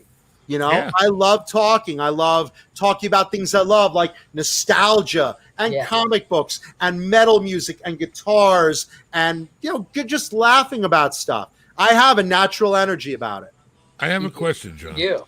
Yes, Gary. Are you a Playboy Yes. magazine guy or a Penthouse guy? Because you I'm know they're not really completely into- different. I'm not really into porn. I I'm know, really but into- they're completely different magazines. I mean, I know all about them. You know. All right. I So know- are I you can more tell you of a Playboy magazine guy or a Penthouse magazine guy? Even though you don't like read them regularly. The You can last tell a time I lot looked from a at one, it person. was like full winter bush time as a kid. Well, I mean, see, Playboy is like I all always nice and like filtered photos and like very classy and very pretty and like But I mean, I Penthouse always- is I like always- more hardcore. I always dated a lot. Like even in my early teenage years, I always was It's a like simple I was question, never John. shy. So I never really looked at a lot of porn. I That's mean, I because really, it was neither, Gary. He was into Hustler. but that was it. No, I was I know, right? Cherry, Gent, Jugs. I mean, what do you want? Yeah. No, I mean, look, it's all good. You're It's either all a Penthouse good. or a Playboy guy. That's all I can say. I like them both. I mean, Bro About Master Switch says Playboy was vegan. Penthouse always sold the roast beef. There you go. That's Arby's, exactly what I'm Arby's, talking we about. got the meats. Or Hustler, or Larry Flint. I Yeah, love no, Larry I Flint. mean, no, but seriously, like during those years, I was always dating girls. I mean, I had the real Well, girl. so was I. But it's I was like, too. but I just never really like got interested in. Yeah, Like, okay, I mean, a couple of Playboys. I had a couple of Playboys. So you've never worked at a gas station or an auto parts store? What Where you go in the teen bathroom, boy you're taking your didn't morning have dump, a and you got Playboy, Playboy, something Penthouse, I and was reading Hustler. comic books. I was reading comic books. junk under their bed. I was reading comic book. No, look, like I said, I had a few Playboys, but it was just like, like 3 of them maybe. I think I got like, two my I never dad bought got me. one. 2 my dad got me, and then like, as a kid, the Madonna issue. It's like just to have it, and then I was really upset. Then I really didn't want to see it because she had more hair on her body than I did. No, I mean, make no mistake. We're like, looking at the Playboy channel. My buddies and I are trying to like see through the split screen. Like, is that a boob? Is that a boob? Is it... You're skirting the issue, John. Yeah, I was up skirts with the issue. One of my best friends, Ben Tom says, one of my best friends went into the hospital today, and is going to hospice soon. You 3 made my day so much better. Thanks, Sandra, Gary, and John. It truly means a lot to me. Thank you, Tom. I'm really sorry to hear that. Tom, why are you bringing the show down? Whatever Why your are you friends ruining the call show? it. We're Tommy, having fun we know- here. We're having Tommy, fun. you know we What are love you. Doing? What are you And doing? where's Kyan? Bring Kai in, man. Bring Kai in so we can say hi to him. We were having a good time, and that. Where is Kai? No, I'm just kidding, Tom. Seriously, my 70s. That's terrible. I'm really glad we could, That be does suck. a little fun. Absolutely. Tommy, we want to say hi to Kai. Hi, Kyan. Is he Okay. home this weekend or is he at his mom's? Cobra Kai. Cobra Kai platoon. Tommy's son Kai is awesome, man. Oh, Tom's son is great. What is I- that? We talk on the show about Tom's son. Yes. That's all right, Tommy. Yeah, Is Kai? You got Kai this weekend? Oh man, bring him in. I'm just teasing you, Tom. Yeah, those Sandra- Debbie. I was on. Sandra, it, can you send when Tommy a Debbie link real Downer quick? Episodes. So we can say hi to when Kai. When those Debbie Downer episodes came on, that was the time period I was working. Wah wah wah wah. Yeah, Rachel Dratch. Yeah, let me tell you something about Rachel Dratch. She's I gotta hilarious, get, man. I got to get this out. She Okay. was the most underrated person in the Oh my God, yeah. years that I worked there. I always said that. And everyone always says, oh, who was your favorite to work with? Rachel, because she was the most brilliant, underrated writer and actor. Just brilliant. She's so underrated. She was like the later times, like Gilda Radner. Oh, yeah. She was fucking Rachel Debbie Dratch Downer was always hysterical. cracked me up. And you know, Debbie Downer reminds me of my mom. It's like, hey, Oh my God. here, let's try a test. Let's try a test. Gary and Sandra, you're both gonna be my mother. Now here's the game we're gonna play. You're both gonna be my mother. You're gonna take turns telling me something as something great. I'm sorry, you're gonna be me telling me something great. I'm gonna be my mother. And I'm going to tell you what my mother would say. So, Sandra, start us off with a wonderful thing about today. Go ahead. Anything. Oh my God. I got up and I had a fresh pot of Death Wish coffee. It was the greatest cup ever. Oh, no. With a name like Death Wish, you know that caffeine is absolutely killing your insides. I'll bet it's weighing heavy in your stomach. It's well named. You know, you shouldn't have so much caffeine. It affects your nerves. That's terrible. I'm sorry. Go ahead, Gary. Go ahead, Gary. Come up with something nice. Come up with something great. Great news. Give me great news, Gary. Give me great news. You looked at some houses. My mother is the just- original Jewish Debbie Downer. Come on. Yeah, come on, Gary. Give me your best. Give me some great news. Let's hear it. Ma, let me tell you something. I get up today, woke up next to my beautiful wife. We made love, and everything was perfect. She made me breakfast. I went to work, had a great morning, came home happy. Not anymore. Oh, no. Well, first of all, the idea that you have her making love to you without conceiving a child, that's very strenuous on her. And it's certainly not good for her ovaries. I mean, if you really care about her health, She doesn't have any, Ma. You'd let her be. Oh, so I'll never be a grandmother. That's terrible. And No, then you you're went fucked. to work today, but so much traffic. And I know with the fires, the air quality is terrible. Oh, no. I know you get very stressed out at work as well. So you had to drive home after that day? Oh, no. That's terrible. You must be exhausted. And your wife's probably not in good health. And she's probably cheating on you while you're at work. And you know what? How much money do you make at that job? They're certainly not paying you enough for what you put in. Speaking of put in, I saw the pool boy with your wife. Oh my God. Ma, you know what? You're right. I'm My life always really- right. You just My don't life really fucking sucks. Yeah. Well, Yeah. what should I say? I'll be right back. What should I say? What should I say? Oh, good Lord. Yeah, no, go ahead. Hey, I'll be back in a minute. I'm gonna throw this to the chat. You guys This will be in the first chat- YouTube suicide with a BB gun. Come on, you guys, It's a BB you guys gun. and girls, It's not even- you guys and girls in the chat.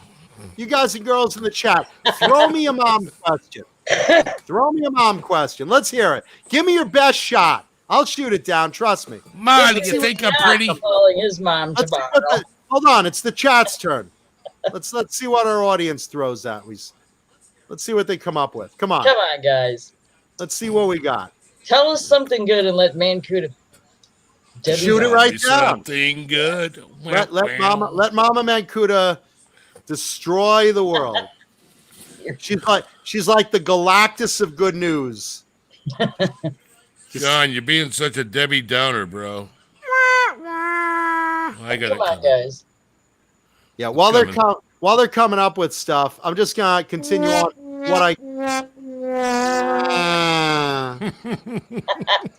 Yeah, I'm gonna continue on talking with things I collect. Also, animation cells I collect. Things I collect. With Things John I collect. Mankuta. Animation cells, old movie posters, basically anything of childhood nostalgia for me. Old toys. I like old toys and action figures and stuff like that. But my biggest Ricky says he got on the honor roll and was accepted to Yale on a scholarship. Oh no, the cost. Do you know how much Yale costs these days? Yale is so expensive. You'll be paying college tuition fees for years and years just trying to pay that back. And that's if you do well, like you'll $1 get a million. degree. If you don't get a degree, then you're really going to be homeless. But if you wind up getting a degree, then what are you going to do with it? Today's jobs market really doesn't respect a degree they used to. It's better not to have a degree at all and just get a regular job and make the money right away, because you're going to be supporting that bill, that loan money for the next 20 years, and you won't get paid what you should have been. That's terrible news. You should drop out now. Ben Tom says he got a merit badge at Boy Scouts this weekend with troop leader Dave. He even let him sleep in his tent. Oh no! Oh. I'm sure he's touching your penis. They all like to touch children. Charles Green says he met a girl, but she's not Jewish. What should he do? Oh no, not Jewish. Well, here's the problem. Jewish women, they take care of their men very well. You know, we may not be all sexual, but I'll tell you, we know how to cook, and we're very, very devoted. To not pick a Jew, you're certainly inviting a divorce in the making, and you know she's going to cheat on you. And, you know, it's just a disaster. It's just a disaster. And what do the kids become? They're going to be half Jewish and half whatever. You know what happened at Goodfellas, right? What? When Ray Liotta married the Jewish girl.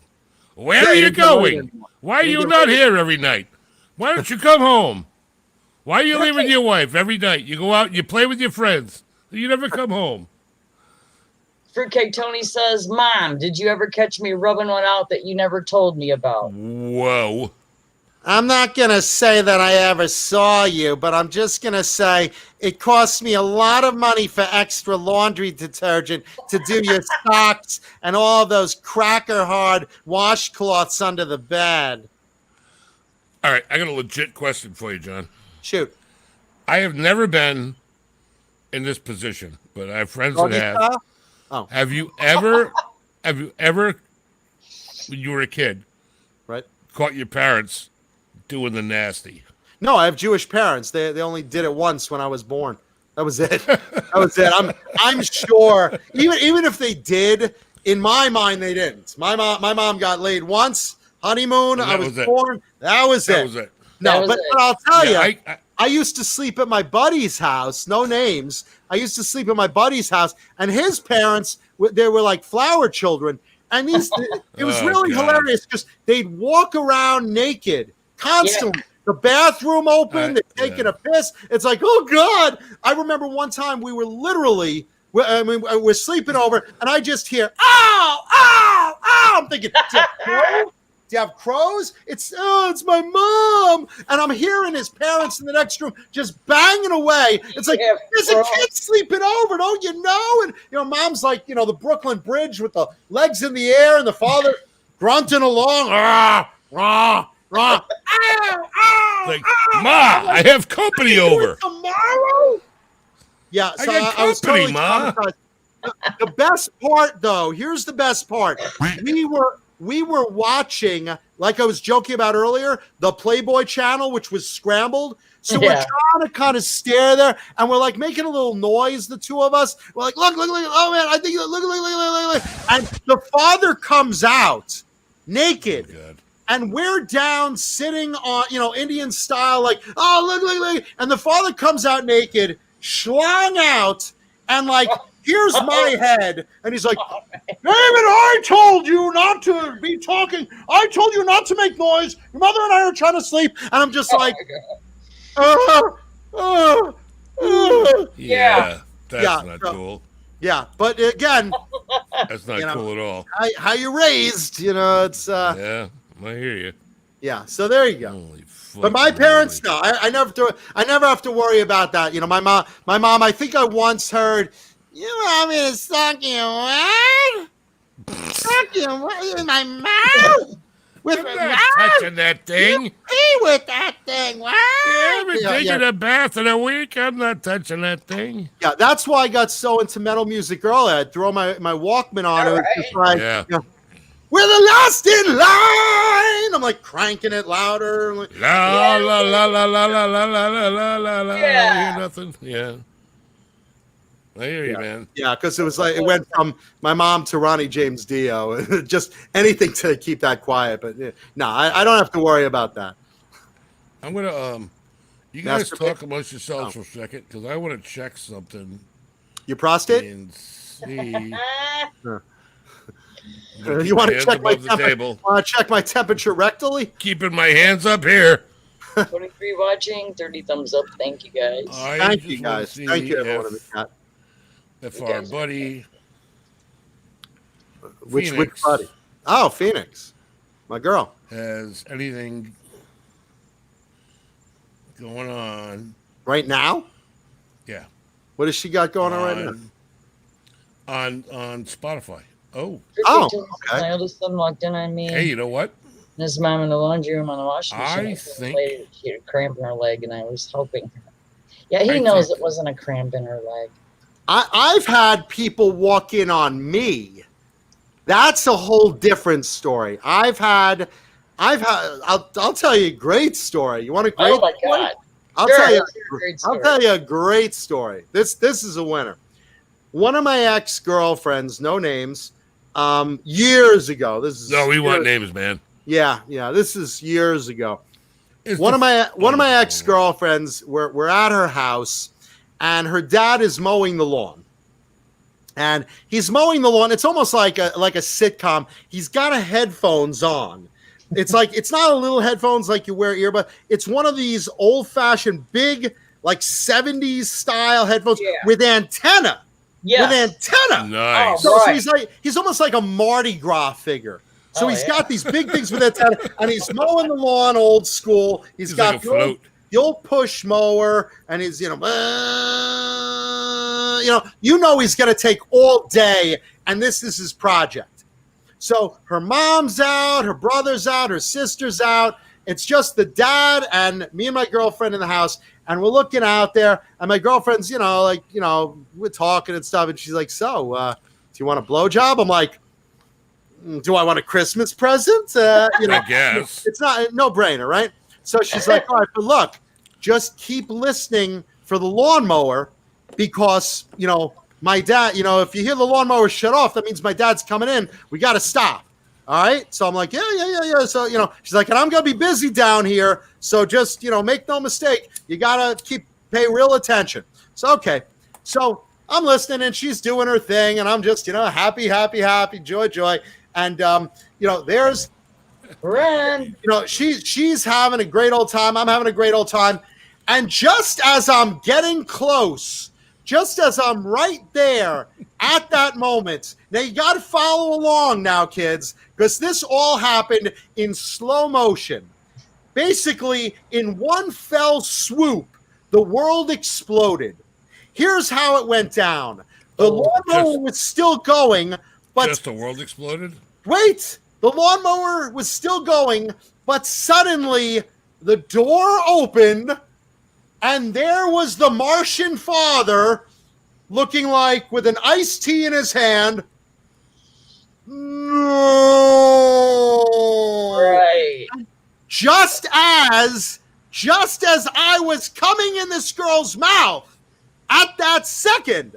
So here's the girl, and in one fluid motion, pardon the pun, in one fluid motion, Right. she takes her mouth off of it as it's filling up so that I get off another victorious load across her cheek, right? And she gurgles out the words as she's doing this, pulling her shirt down and pulling a blanket over me. Oh my God, Daddy, we weren't doing anything. No, And the not at all. father's sitting there shaking with anger and shock. Oh, sure. And I mean, literally, she gurgled out, "Oh my God, Daddy, we weren't doing anything," as a mouthful of my children, as the other kids were running down her cheek. And she's sitting there, and I'm under a blanket. My pants are obviously down. And the father's like, go downstairs right now. Daddy, just give me a minute. Right now. Like his face is melting like he just opened the Ark of the Providence. Just Indiana Jones, face melting. And his daughter just kind of does this and slinks past him. And now I'm sitting there waiting for this guy to leave. And he's still standing there shaking, waiting for me to go downstairs. And he's like, you leave. And I'm like, okay. I'm waiting for him to go. But he's not. With the fucking big antenna, he's standing there shaking, looking at me. I'm thinking this guy's going to kill me. And he's a big guy. Yeah. But here he is. I'm thinking, okay, he's not going to leave, but I've got to get my pants up. I know he saw me shoot one across his daughter's face like fucking Uncle Scrooge's favorite oil well, the gusher, right? And yet he knows my pants are down. He's not giving me an inch of space to pull it up. So here I am trying to be coy. I'm trying to like slip my hand under the blanket and grab for my pants. And I'm trying to pull it up without looking like I'm pulling it up. I don't know why, but here I am pulling it up and ding, ding, ding, like the bells of the Vatican going off is my belt buckle banging around, and he's just shaking there. The ice is, things are dripping out his iced tea, little splashes of water like rough seas, and there I am pulling it up and kind of doing this, I'm there. Oh, just kind of zip up without him noticing. Here we go. All right. Now I'm dressed and I'm going to kind of get off. Whatever it is. I'm going to kind of get off. What are we at? Radio Shack? The guy's demonstrating the organ? What I don't know. That? I don't know. Is the ice cream man back? Anyway, so I was gonna play Happy Happy Joy Joy. Okay. Why you did you start? Well, we're in the middle of something. Anyway, so Dude. I get my pants He up. said Happy Happy Joy I get Joy. my pants up. I'm thinking this guy's going to kick me down his staircase, but winds up, he's still shaking there. I kind of just run down the stairs, thinking there's going to be a foot up my ass. I make it down the stairs. She's on the couch, kind of like, and I'm just like I'll never see you again, probably. Probably. You know?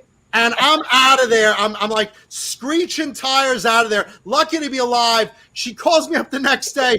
She's like, I said, what happened? She's like, I told my mom we were hugging. She didn't buy it. I said, no shit. You were hugging. So, yeah, that was probably the greatest time. It wasn't the only time I've ever been caught, but that was definitely the most memorable. I guess. There you go. Yeah. So there you go. That's very memorable. Another adventure in Mankuta land. Thank you. Yeah, I was gonna play Happy Happy Joy Joy because that's what you were. Yeah, I left happy in her mouth and joy dripping down her cheek. It was just amazing how just to deny it as literally you're almost spitting up. You're almost spitting it up. We're not doing anything, Mom. Yeah, we're not doing anything.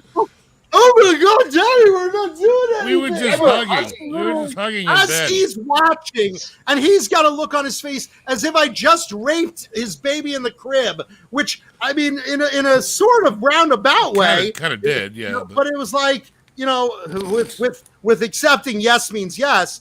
I mean, he just literally saw me shoot one on his daughter's face. It's like, holy shit, you really deny it with a mouthful of gurgling load? Yeah. So. And you made it out alive. By the way, my mother's watching. So, hi, Mom. Hi, Ma. Hi, Mom. Another embarrassment for the family. You're such a disgrace, John. Yeah. You're a disgrace to the family name. Yeah, that's an understatement. Well, Mankuta's mom, we fucking love him, so. Yeah, at least somebody does. At least somebody does. We do. Who's ready for trivia giveaway? Yes. Let's do that. Yeah, let's do a trivia giveaway. What are we? right. Can I help with this? Well, actually, the question does pertain to you, so Oh, you okay. can watch the chat and say who the winner is. Okay. Whoever sees it first. So it's the first one in with the correct answer on a question about me. Yes. Here is Okay. the question. All right, let's see. What season was John's character introduced on TV's Lost? I know. No, Gary. I No. know. I No. No. I You know, know. I mentioned it in the show earlier. Yes, we did. Yeah, we did. Thrash Metal wins. Thrash Metal and Fun Riffs. Well done, man. Season 6. First correct answer. Got yourself Why am I not? Got Where yourself are all these people Why coming is up my- with my- incorrect answers? My chat feed isn't like rolling. Yeah, Thrash Metal was first one in with correct answer. Charles Green also got it, but Yep. he got it afterwards. All right. Well, what Thrash Metal and Fun Riffs needs to do is email me or Gmail me, pecornysandra@gmail.com, Nice. your information, name and address where you want this cup sent, and we will get I that don't out. see Thrash at all. Why can't I see Thrash? You're not watching the chat. I am watching the chat. I'm scrolling back up. He you came on. Should be able to The see first him. one I see is Mike Neese said 4. Tom said 3rd. Hugh said 5. The first one in the chat was Thrash Metal. I'm not saying it. He did a good job. He did a good job. All I see is Charles Green. And said I don't know if you 6, guys. but- I don't know if you guys could see this here. That's Yeah, me right there in the badass looking costume. Yep, I saw a bunch of those. I was digging Yeah. into your Facebook pictures yesterday. Sandra, isolate the screen real quick so you can get a better look. I can. There you go. I'm just to the left of Hurley. That's me. I like in big, the, Hurley's. It's You know what I Jack. mean. That's Jack to on the other side of me. That's You so just look like Jack, Shaver. Jack, me, Hurley, Yeah, and you- Kate. Who's the chick? That's Kate. That's Evangeline She's got nice- Lilly, who became the Wasp. She's got nice biceps. Oh, she's great. She's got nice everything. She's a beautiful girl. Oh, what, you got another one? Huh? No? I've 100. If you want to see more photos from Lost, I have a Lost Of course you do. on set photo album on my Facebook. If you look under Jonathan Mankuta, Yes, go on my I saw photos, that. go on my albums, and there's a Lost album. The thing about Lost was you weren't allowed to have cameras on set, so some of those are screen captures from the aired episodes. But Sure. there are some on set photos of me and some of the other cast members because one person did sneak a camera in at one point. And yeah, Robot Master Switch. I'm 6'4". Yes, I saw Yeah. that. I'm 6'4". John, I'd like to see you grow a beard, man. I had it when I was Well, on I kinda Lost. had one, yeah. A little later It in was the thicker. later in the season, it was a little heavier and a little blacker. You know, I kept it at a certain length, and I got you get paid extra for keeping a beard or keeping your hair a certain length or Right. working with stunts or smoke or things like that. So I had a beard on the show later. You got like later 5 episodes. o'clock. You got like 5 o'clock shadow right now. You shave every day. I get lazy. I usually just use the trimmer every couple of days, and I keep it a little rough, you know. Because I could like tell by like your hairline Mhm. on your like cheeks and stuff. You Right. could probably grow a fucking wicked beard. I could grow a beard for sure. For sure. I mean, like a seriously good beard. yeah, no, I'm just not a beard guy. Like I said, a little 5 Not a o'clock beard shadow enthusiast. or a couple of days growth. I mean, that's more my speed. I never, Right. It gets hot and uncomfortable, and I know It you does. like it, and a lot of guys like it. Well, we had this talk the other night. I'm just Yeah. trying to hide my double chin. That's Yeah, the only thank- reason why this shit's so long. Thank you, Ben Tom. Ben Tom just posted a link to the Lost photo album. Thanks, Tommy. Thank you. Thank you, man. That's Tommy's cool. awesome. Yeah, Tom is awesome. Yeah, so you want to see the third guitar, the fourth guitar? Yes, Tonight. Like you should be. of course. This is another really fun. This is one of my favorites because I'm such a fan of this particular artist, and I'm friends with him too. And this Don't tell one, us who it is yet. okay, this one was in the Hard Rock Cafe. Oh, okay. Okay, so it was given by this artist to Dick Clark, late Dick Clark. Dick Wow. Clark used to own a Hard Rock Cafe-like restaurant that merged with the Hard Rock Cafe, and when it did, they inherited his, all his memorabilia. But the Clark family was able to get, or the Clark estate was able to get some of that back. Yeah. And they put it up for auction. So this was in a Hard Rock Cafe for years, and then the Clark family, said, "Hey, we would like this back," and they went through court and whatever, and got some back, and then they sold it. So I got it that way, because you very rarely can get something out of the Hard Rock Cafe. They don't sell it. Yeah. They don't need the money. They're owned by Indian gaming casinos. They don't need the money. And it's all curated, right? It's all like curated. Oh, it's very Everything is- curated. It's very, and they're all around the world. I Yeah. own 2 guitars that were in the Hard Rock Cafe, 2 very famous ones. Another one I won't reveal, but this one you've seen in the Hard Rock Cafe. And again, I was really happy because this artist doesn't usually sell his stuff. Even though we're friends, I've asked him for years to get something from him. And he's one of my personal favorite players. So here we go. This is my 4th. Wait for it. All right. Hang on. Hold on. Hang Hold on. on. Hurry. Hold on. I'm trying. I'm trying. Oh my god. Trying to. Wait. Holy shit. Dude, I'm new at this. Okay, Here, hold just on. give me a second. I'll do it. Hold on. No, There. wait.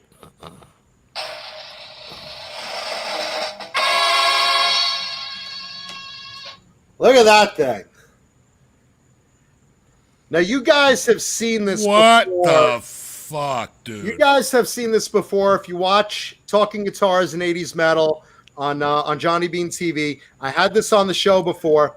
This is Mark Kendall of Great White's Yes. Shark guitar. This is his original Yes. Shark guitar. This was used in the Great White Lady Red Light video and on Yep. a lot of tours. This is one of my favorites. Look at this thing. This is a mix of BC Rich and Jay Frog. Jay Frog, as you know, made the famous Skeleton and Bones guitar for George Lynch, Mom. Yep.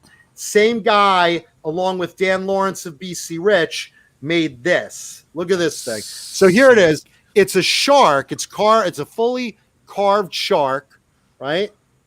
And That is he's sick as eating fuck. a leg. It's a high top sneaker with a sock It's and a a band-aid. And look close. There's even leg hair. This is how Oh, genius. This is how genius Dan Lawrence is That's of a fucking painter. And then he's awesome. got board shorts, and you see the Yep. board shorts on his leg, right? And he's eating it. That's fucking. So he's cool eating the as guy's fuck. leg. That's so fucking cool. Yeah. So isn't that great? That is great. And it's got an EMG, probably 85. Yeah, it's an or EMP. 81. Mhm.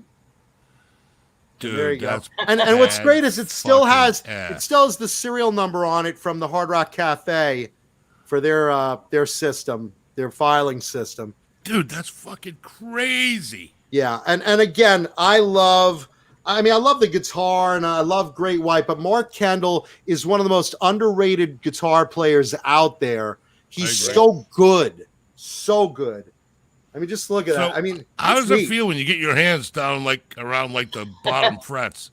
Yeah, is it? It's You get, it's basically, I mean, you feel the teeth biting you, over there. It's, I mean, look where my hand is. Sure. I'm feeling the little rough edge of the teeth. Right. But it's, it's not that bad because you're usually not.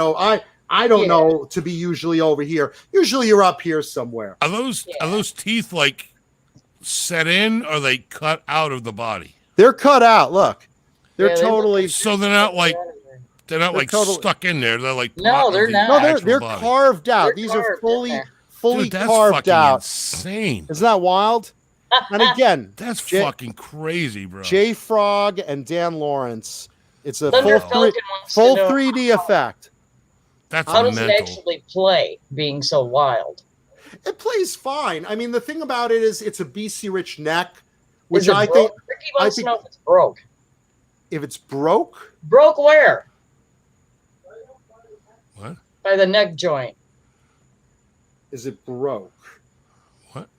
By the mean- neck joint. No, I mean there's a little crack there, right there. If that's where Ricky's looking, there's a little crack there that was obviously glued to seal it, but Is it's that what not you're like looking at, Ricky? it's not like loose or anything. Is that what he's talking? And Dude, that's there's a fucking wicked. scratch in Play the yourself. there's a scratch in the paint, if that's what you're thinking of. But I mean, there's fuck that. That's it's over. solid as a rock. I mean, I think it's the way the light was hitting it, because now he's like, Oh, okay.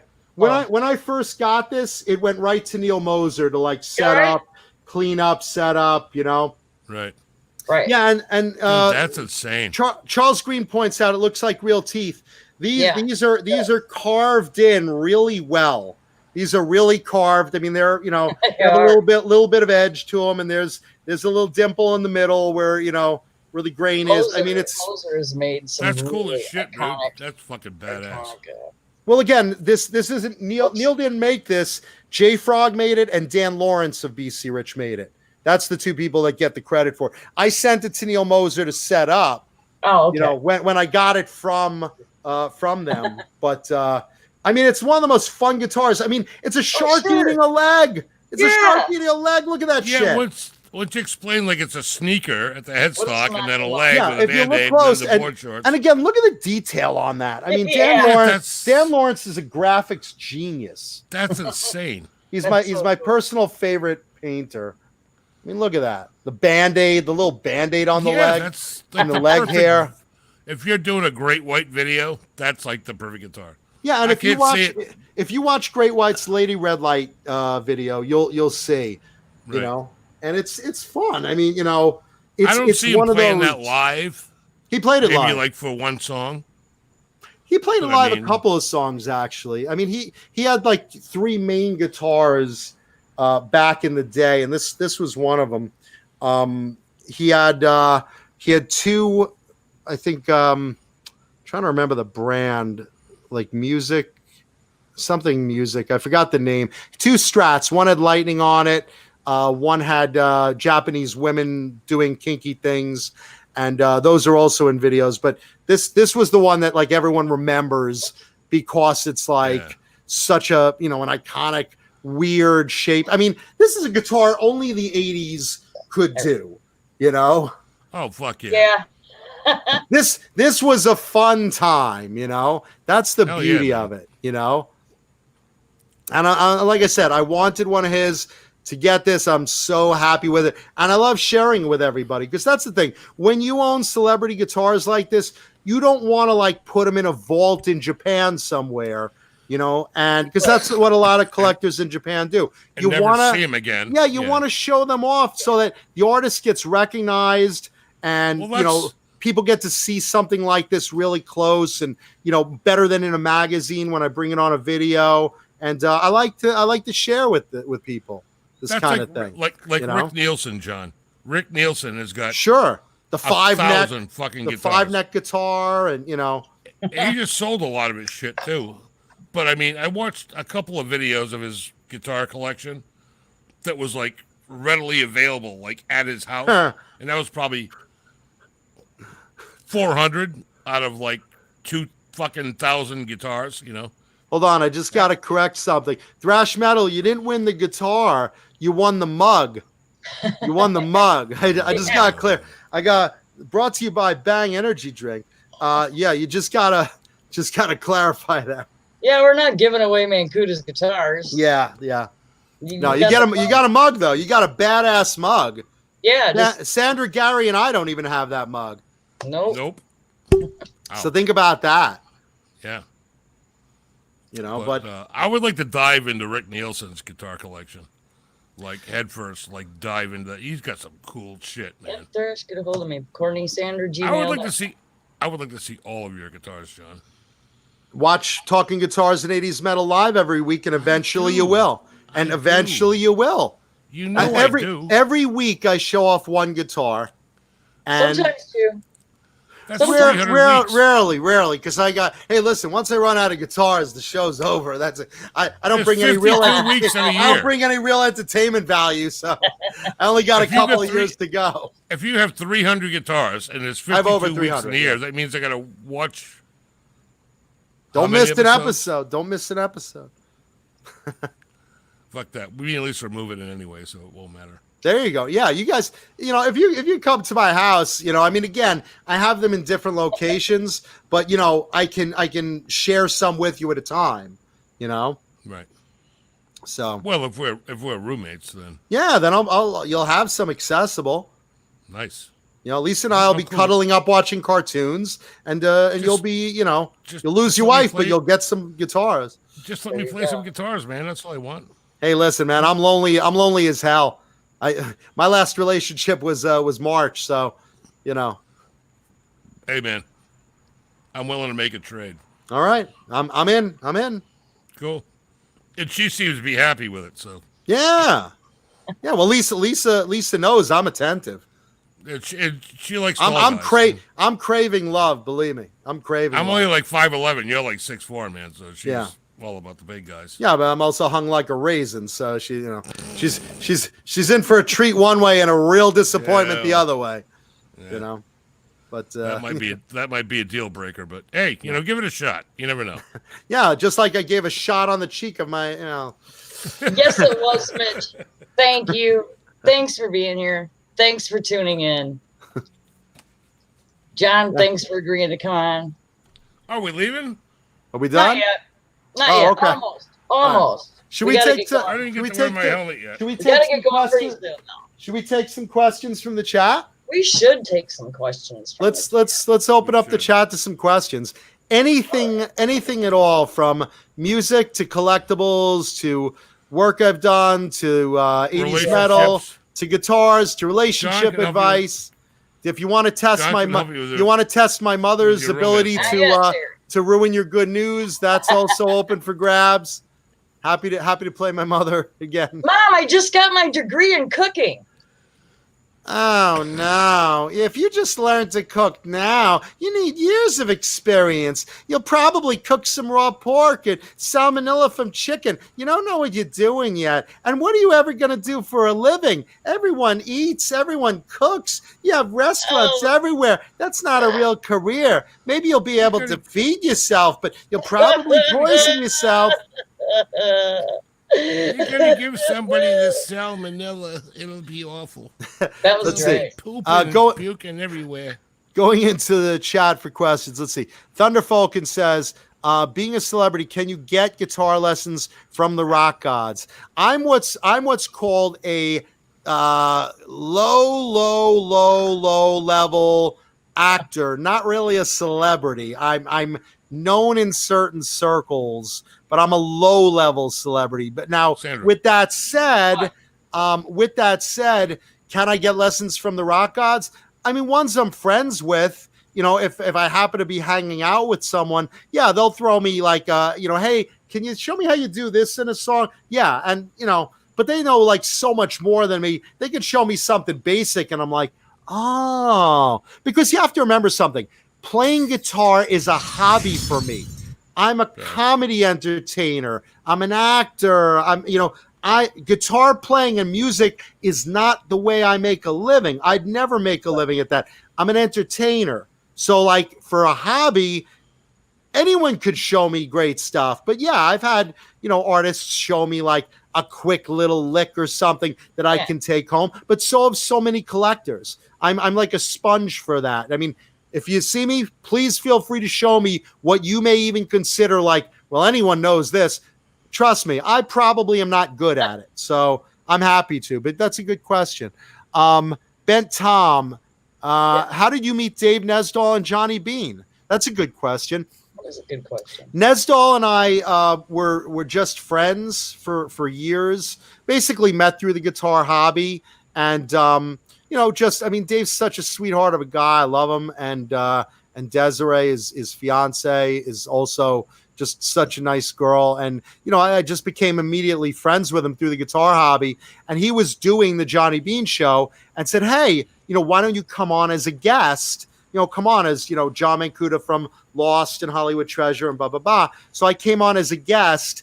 And, you know, he said, you know, if you want to be funny, be funny. And it kind of was a really energetic guest appearance. So they said, hey, if you want to do a part 2, come on another time. So I did another part 2.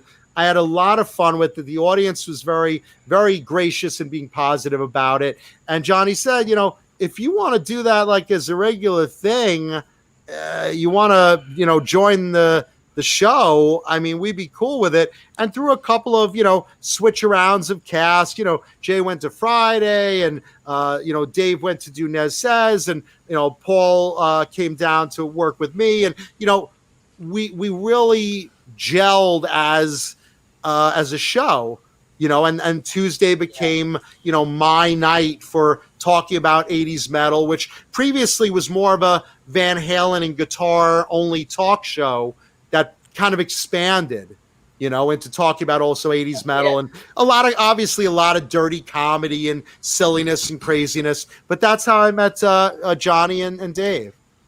That's cool. Let's see. Thrash metal. John, last week I did an easy lesson you can learn in one day. Hemlock, Suffocate the Truth. Send me a link to the video. Send me a link to the YouTube video on my Facebook. Send me a message. Thank you, Thrash metal. John, I love a quick level. I love a quick lesson. if you like Fish Era Marillion.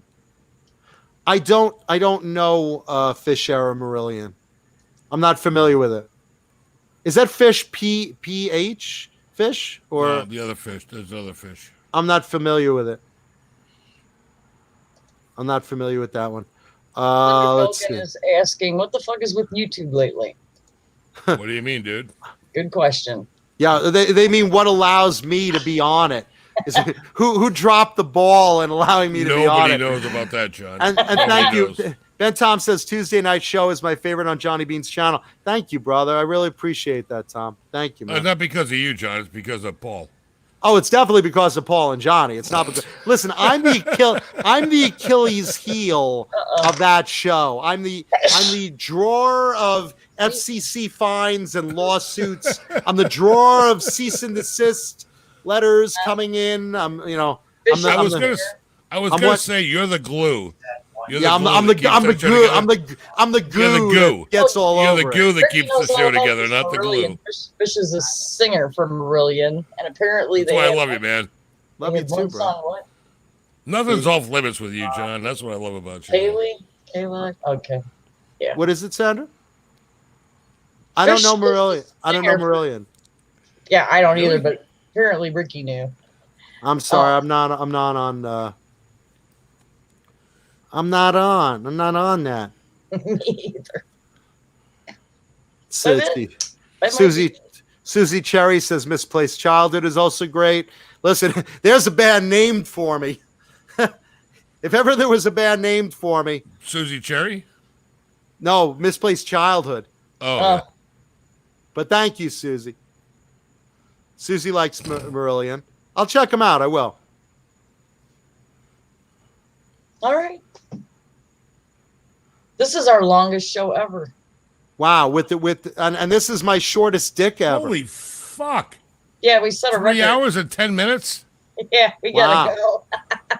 Well, I listen, I'm very honored that you guys had me on tonight. And let me thank everyone in the chat and the audience. I'm super, super honored that anyone gives a shit to tune in on anything I do. And that's really from the heart, because I really, really love fans and friends of the shows. And thank you, seriously. Without fans, I'm nothing, really. We were honored. I want to be very honest about that. So I really do have super attitude. Would you come back and visit? We have some great friends. Sure, I would come on again if you guys wanted me to. Absolutely. I'd be honored. Very cool. Absolutely. And Mitch Heyman says, do I know Howard Stern? I never met Howard, but he's the king of all media.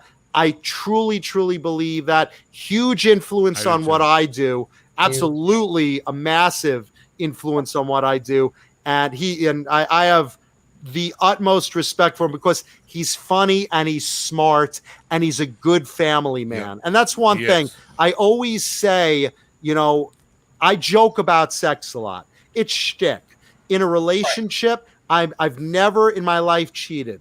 And I hold that sort of value of that and certain things like that also Howard Stern holds. So I have a massive respect. We're both from New York.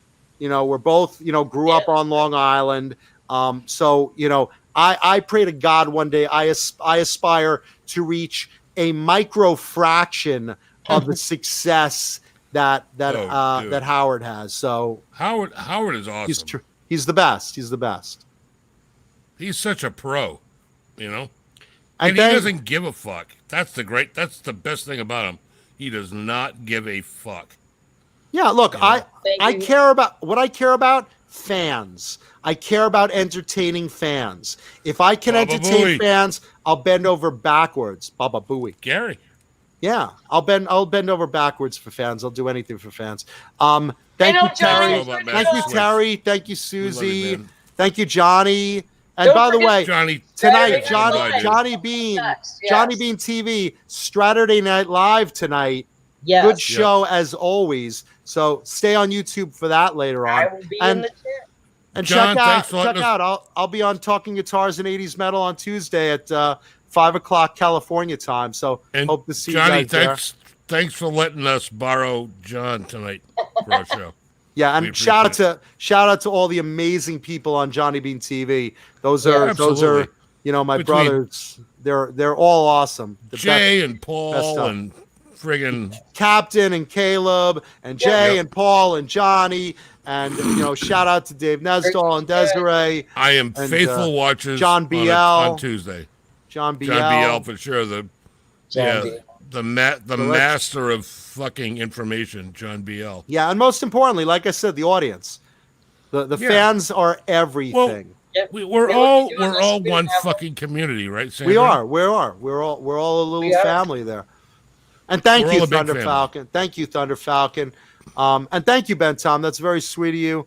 Glad you guys had fun. Thank you, Mitch. Congratulations. I want to say that you email me so I can send you. Thank you, Thomas. And again, if you're not on my Facebook, Jonathan Mankuta, Mankuta, join my Facebook. Follow me on Instagram, especially on Facebook because I love that. And comment on the video because I love to read comments. So seriously, thank you. Here is John's links one last time, and then we gotta go. I want to say one thing before we cut out, though. Sure. Say it right now. Tommy boy, Bent Tom, I love you, man. Yeah, thanks for donating. Press for your friend, man. Seriously. Tom won a Rex Brown pick on Fruitcake Tony's show this afternoon. He did. Oh, cool. Show me your pick. And Tom told Tony. Tom told Tony to give it to me because I'm a huge Pantera fan. Oh, nice. And I told Tony, I said, "How many of those picks do you have?" He goes, 2. I said, "Keep it.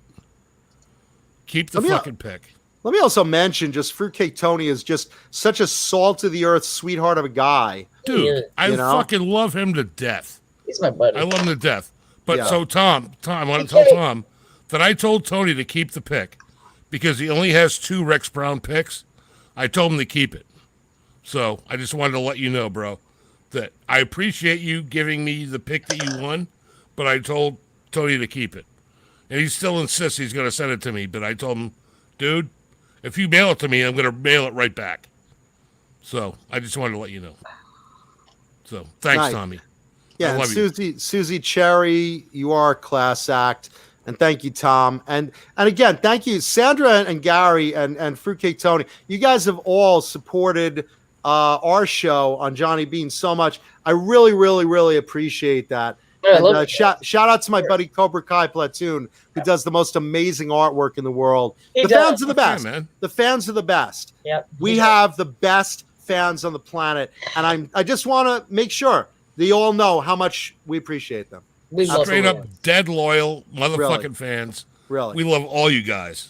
Yeah. And if my Seriously. mother's Everybody. watching, I love you, Mom. I love you too, Ma. I'm sure I'll hear about this And on the phone. I'll look after your garbage cans for you. You know, I'll I bring don't them in. sound like that, John. Yeah, you do, honey. Yeah, you do. If your garbage cans blow down the street, I will bring them up the driveway if I'm there. Speaking of blow, can we finish what we left off now? I guess. Ah!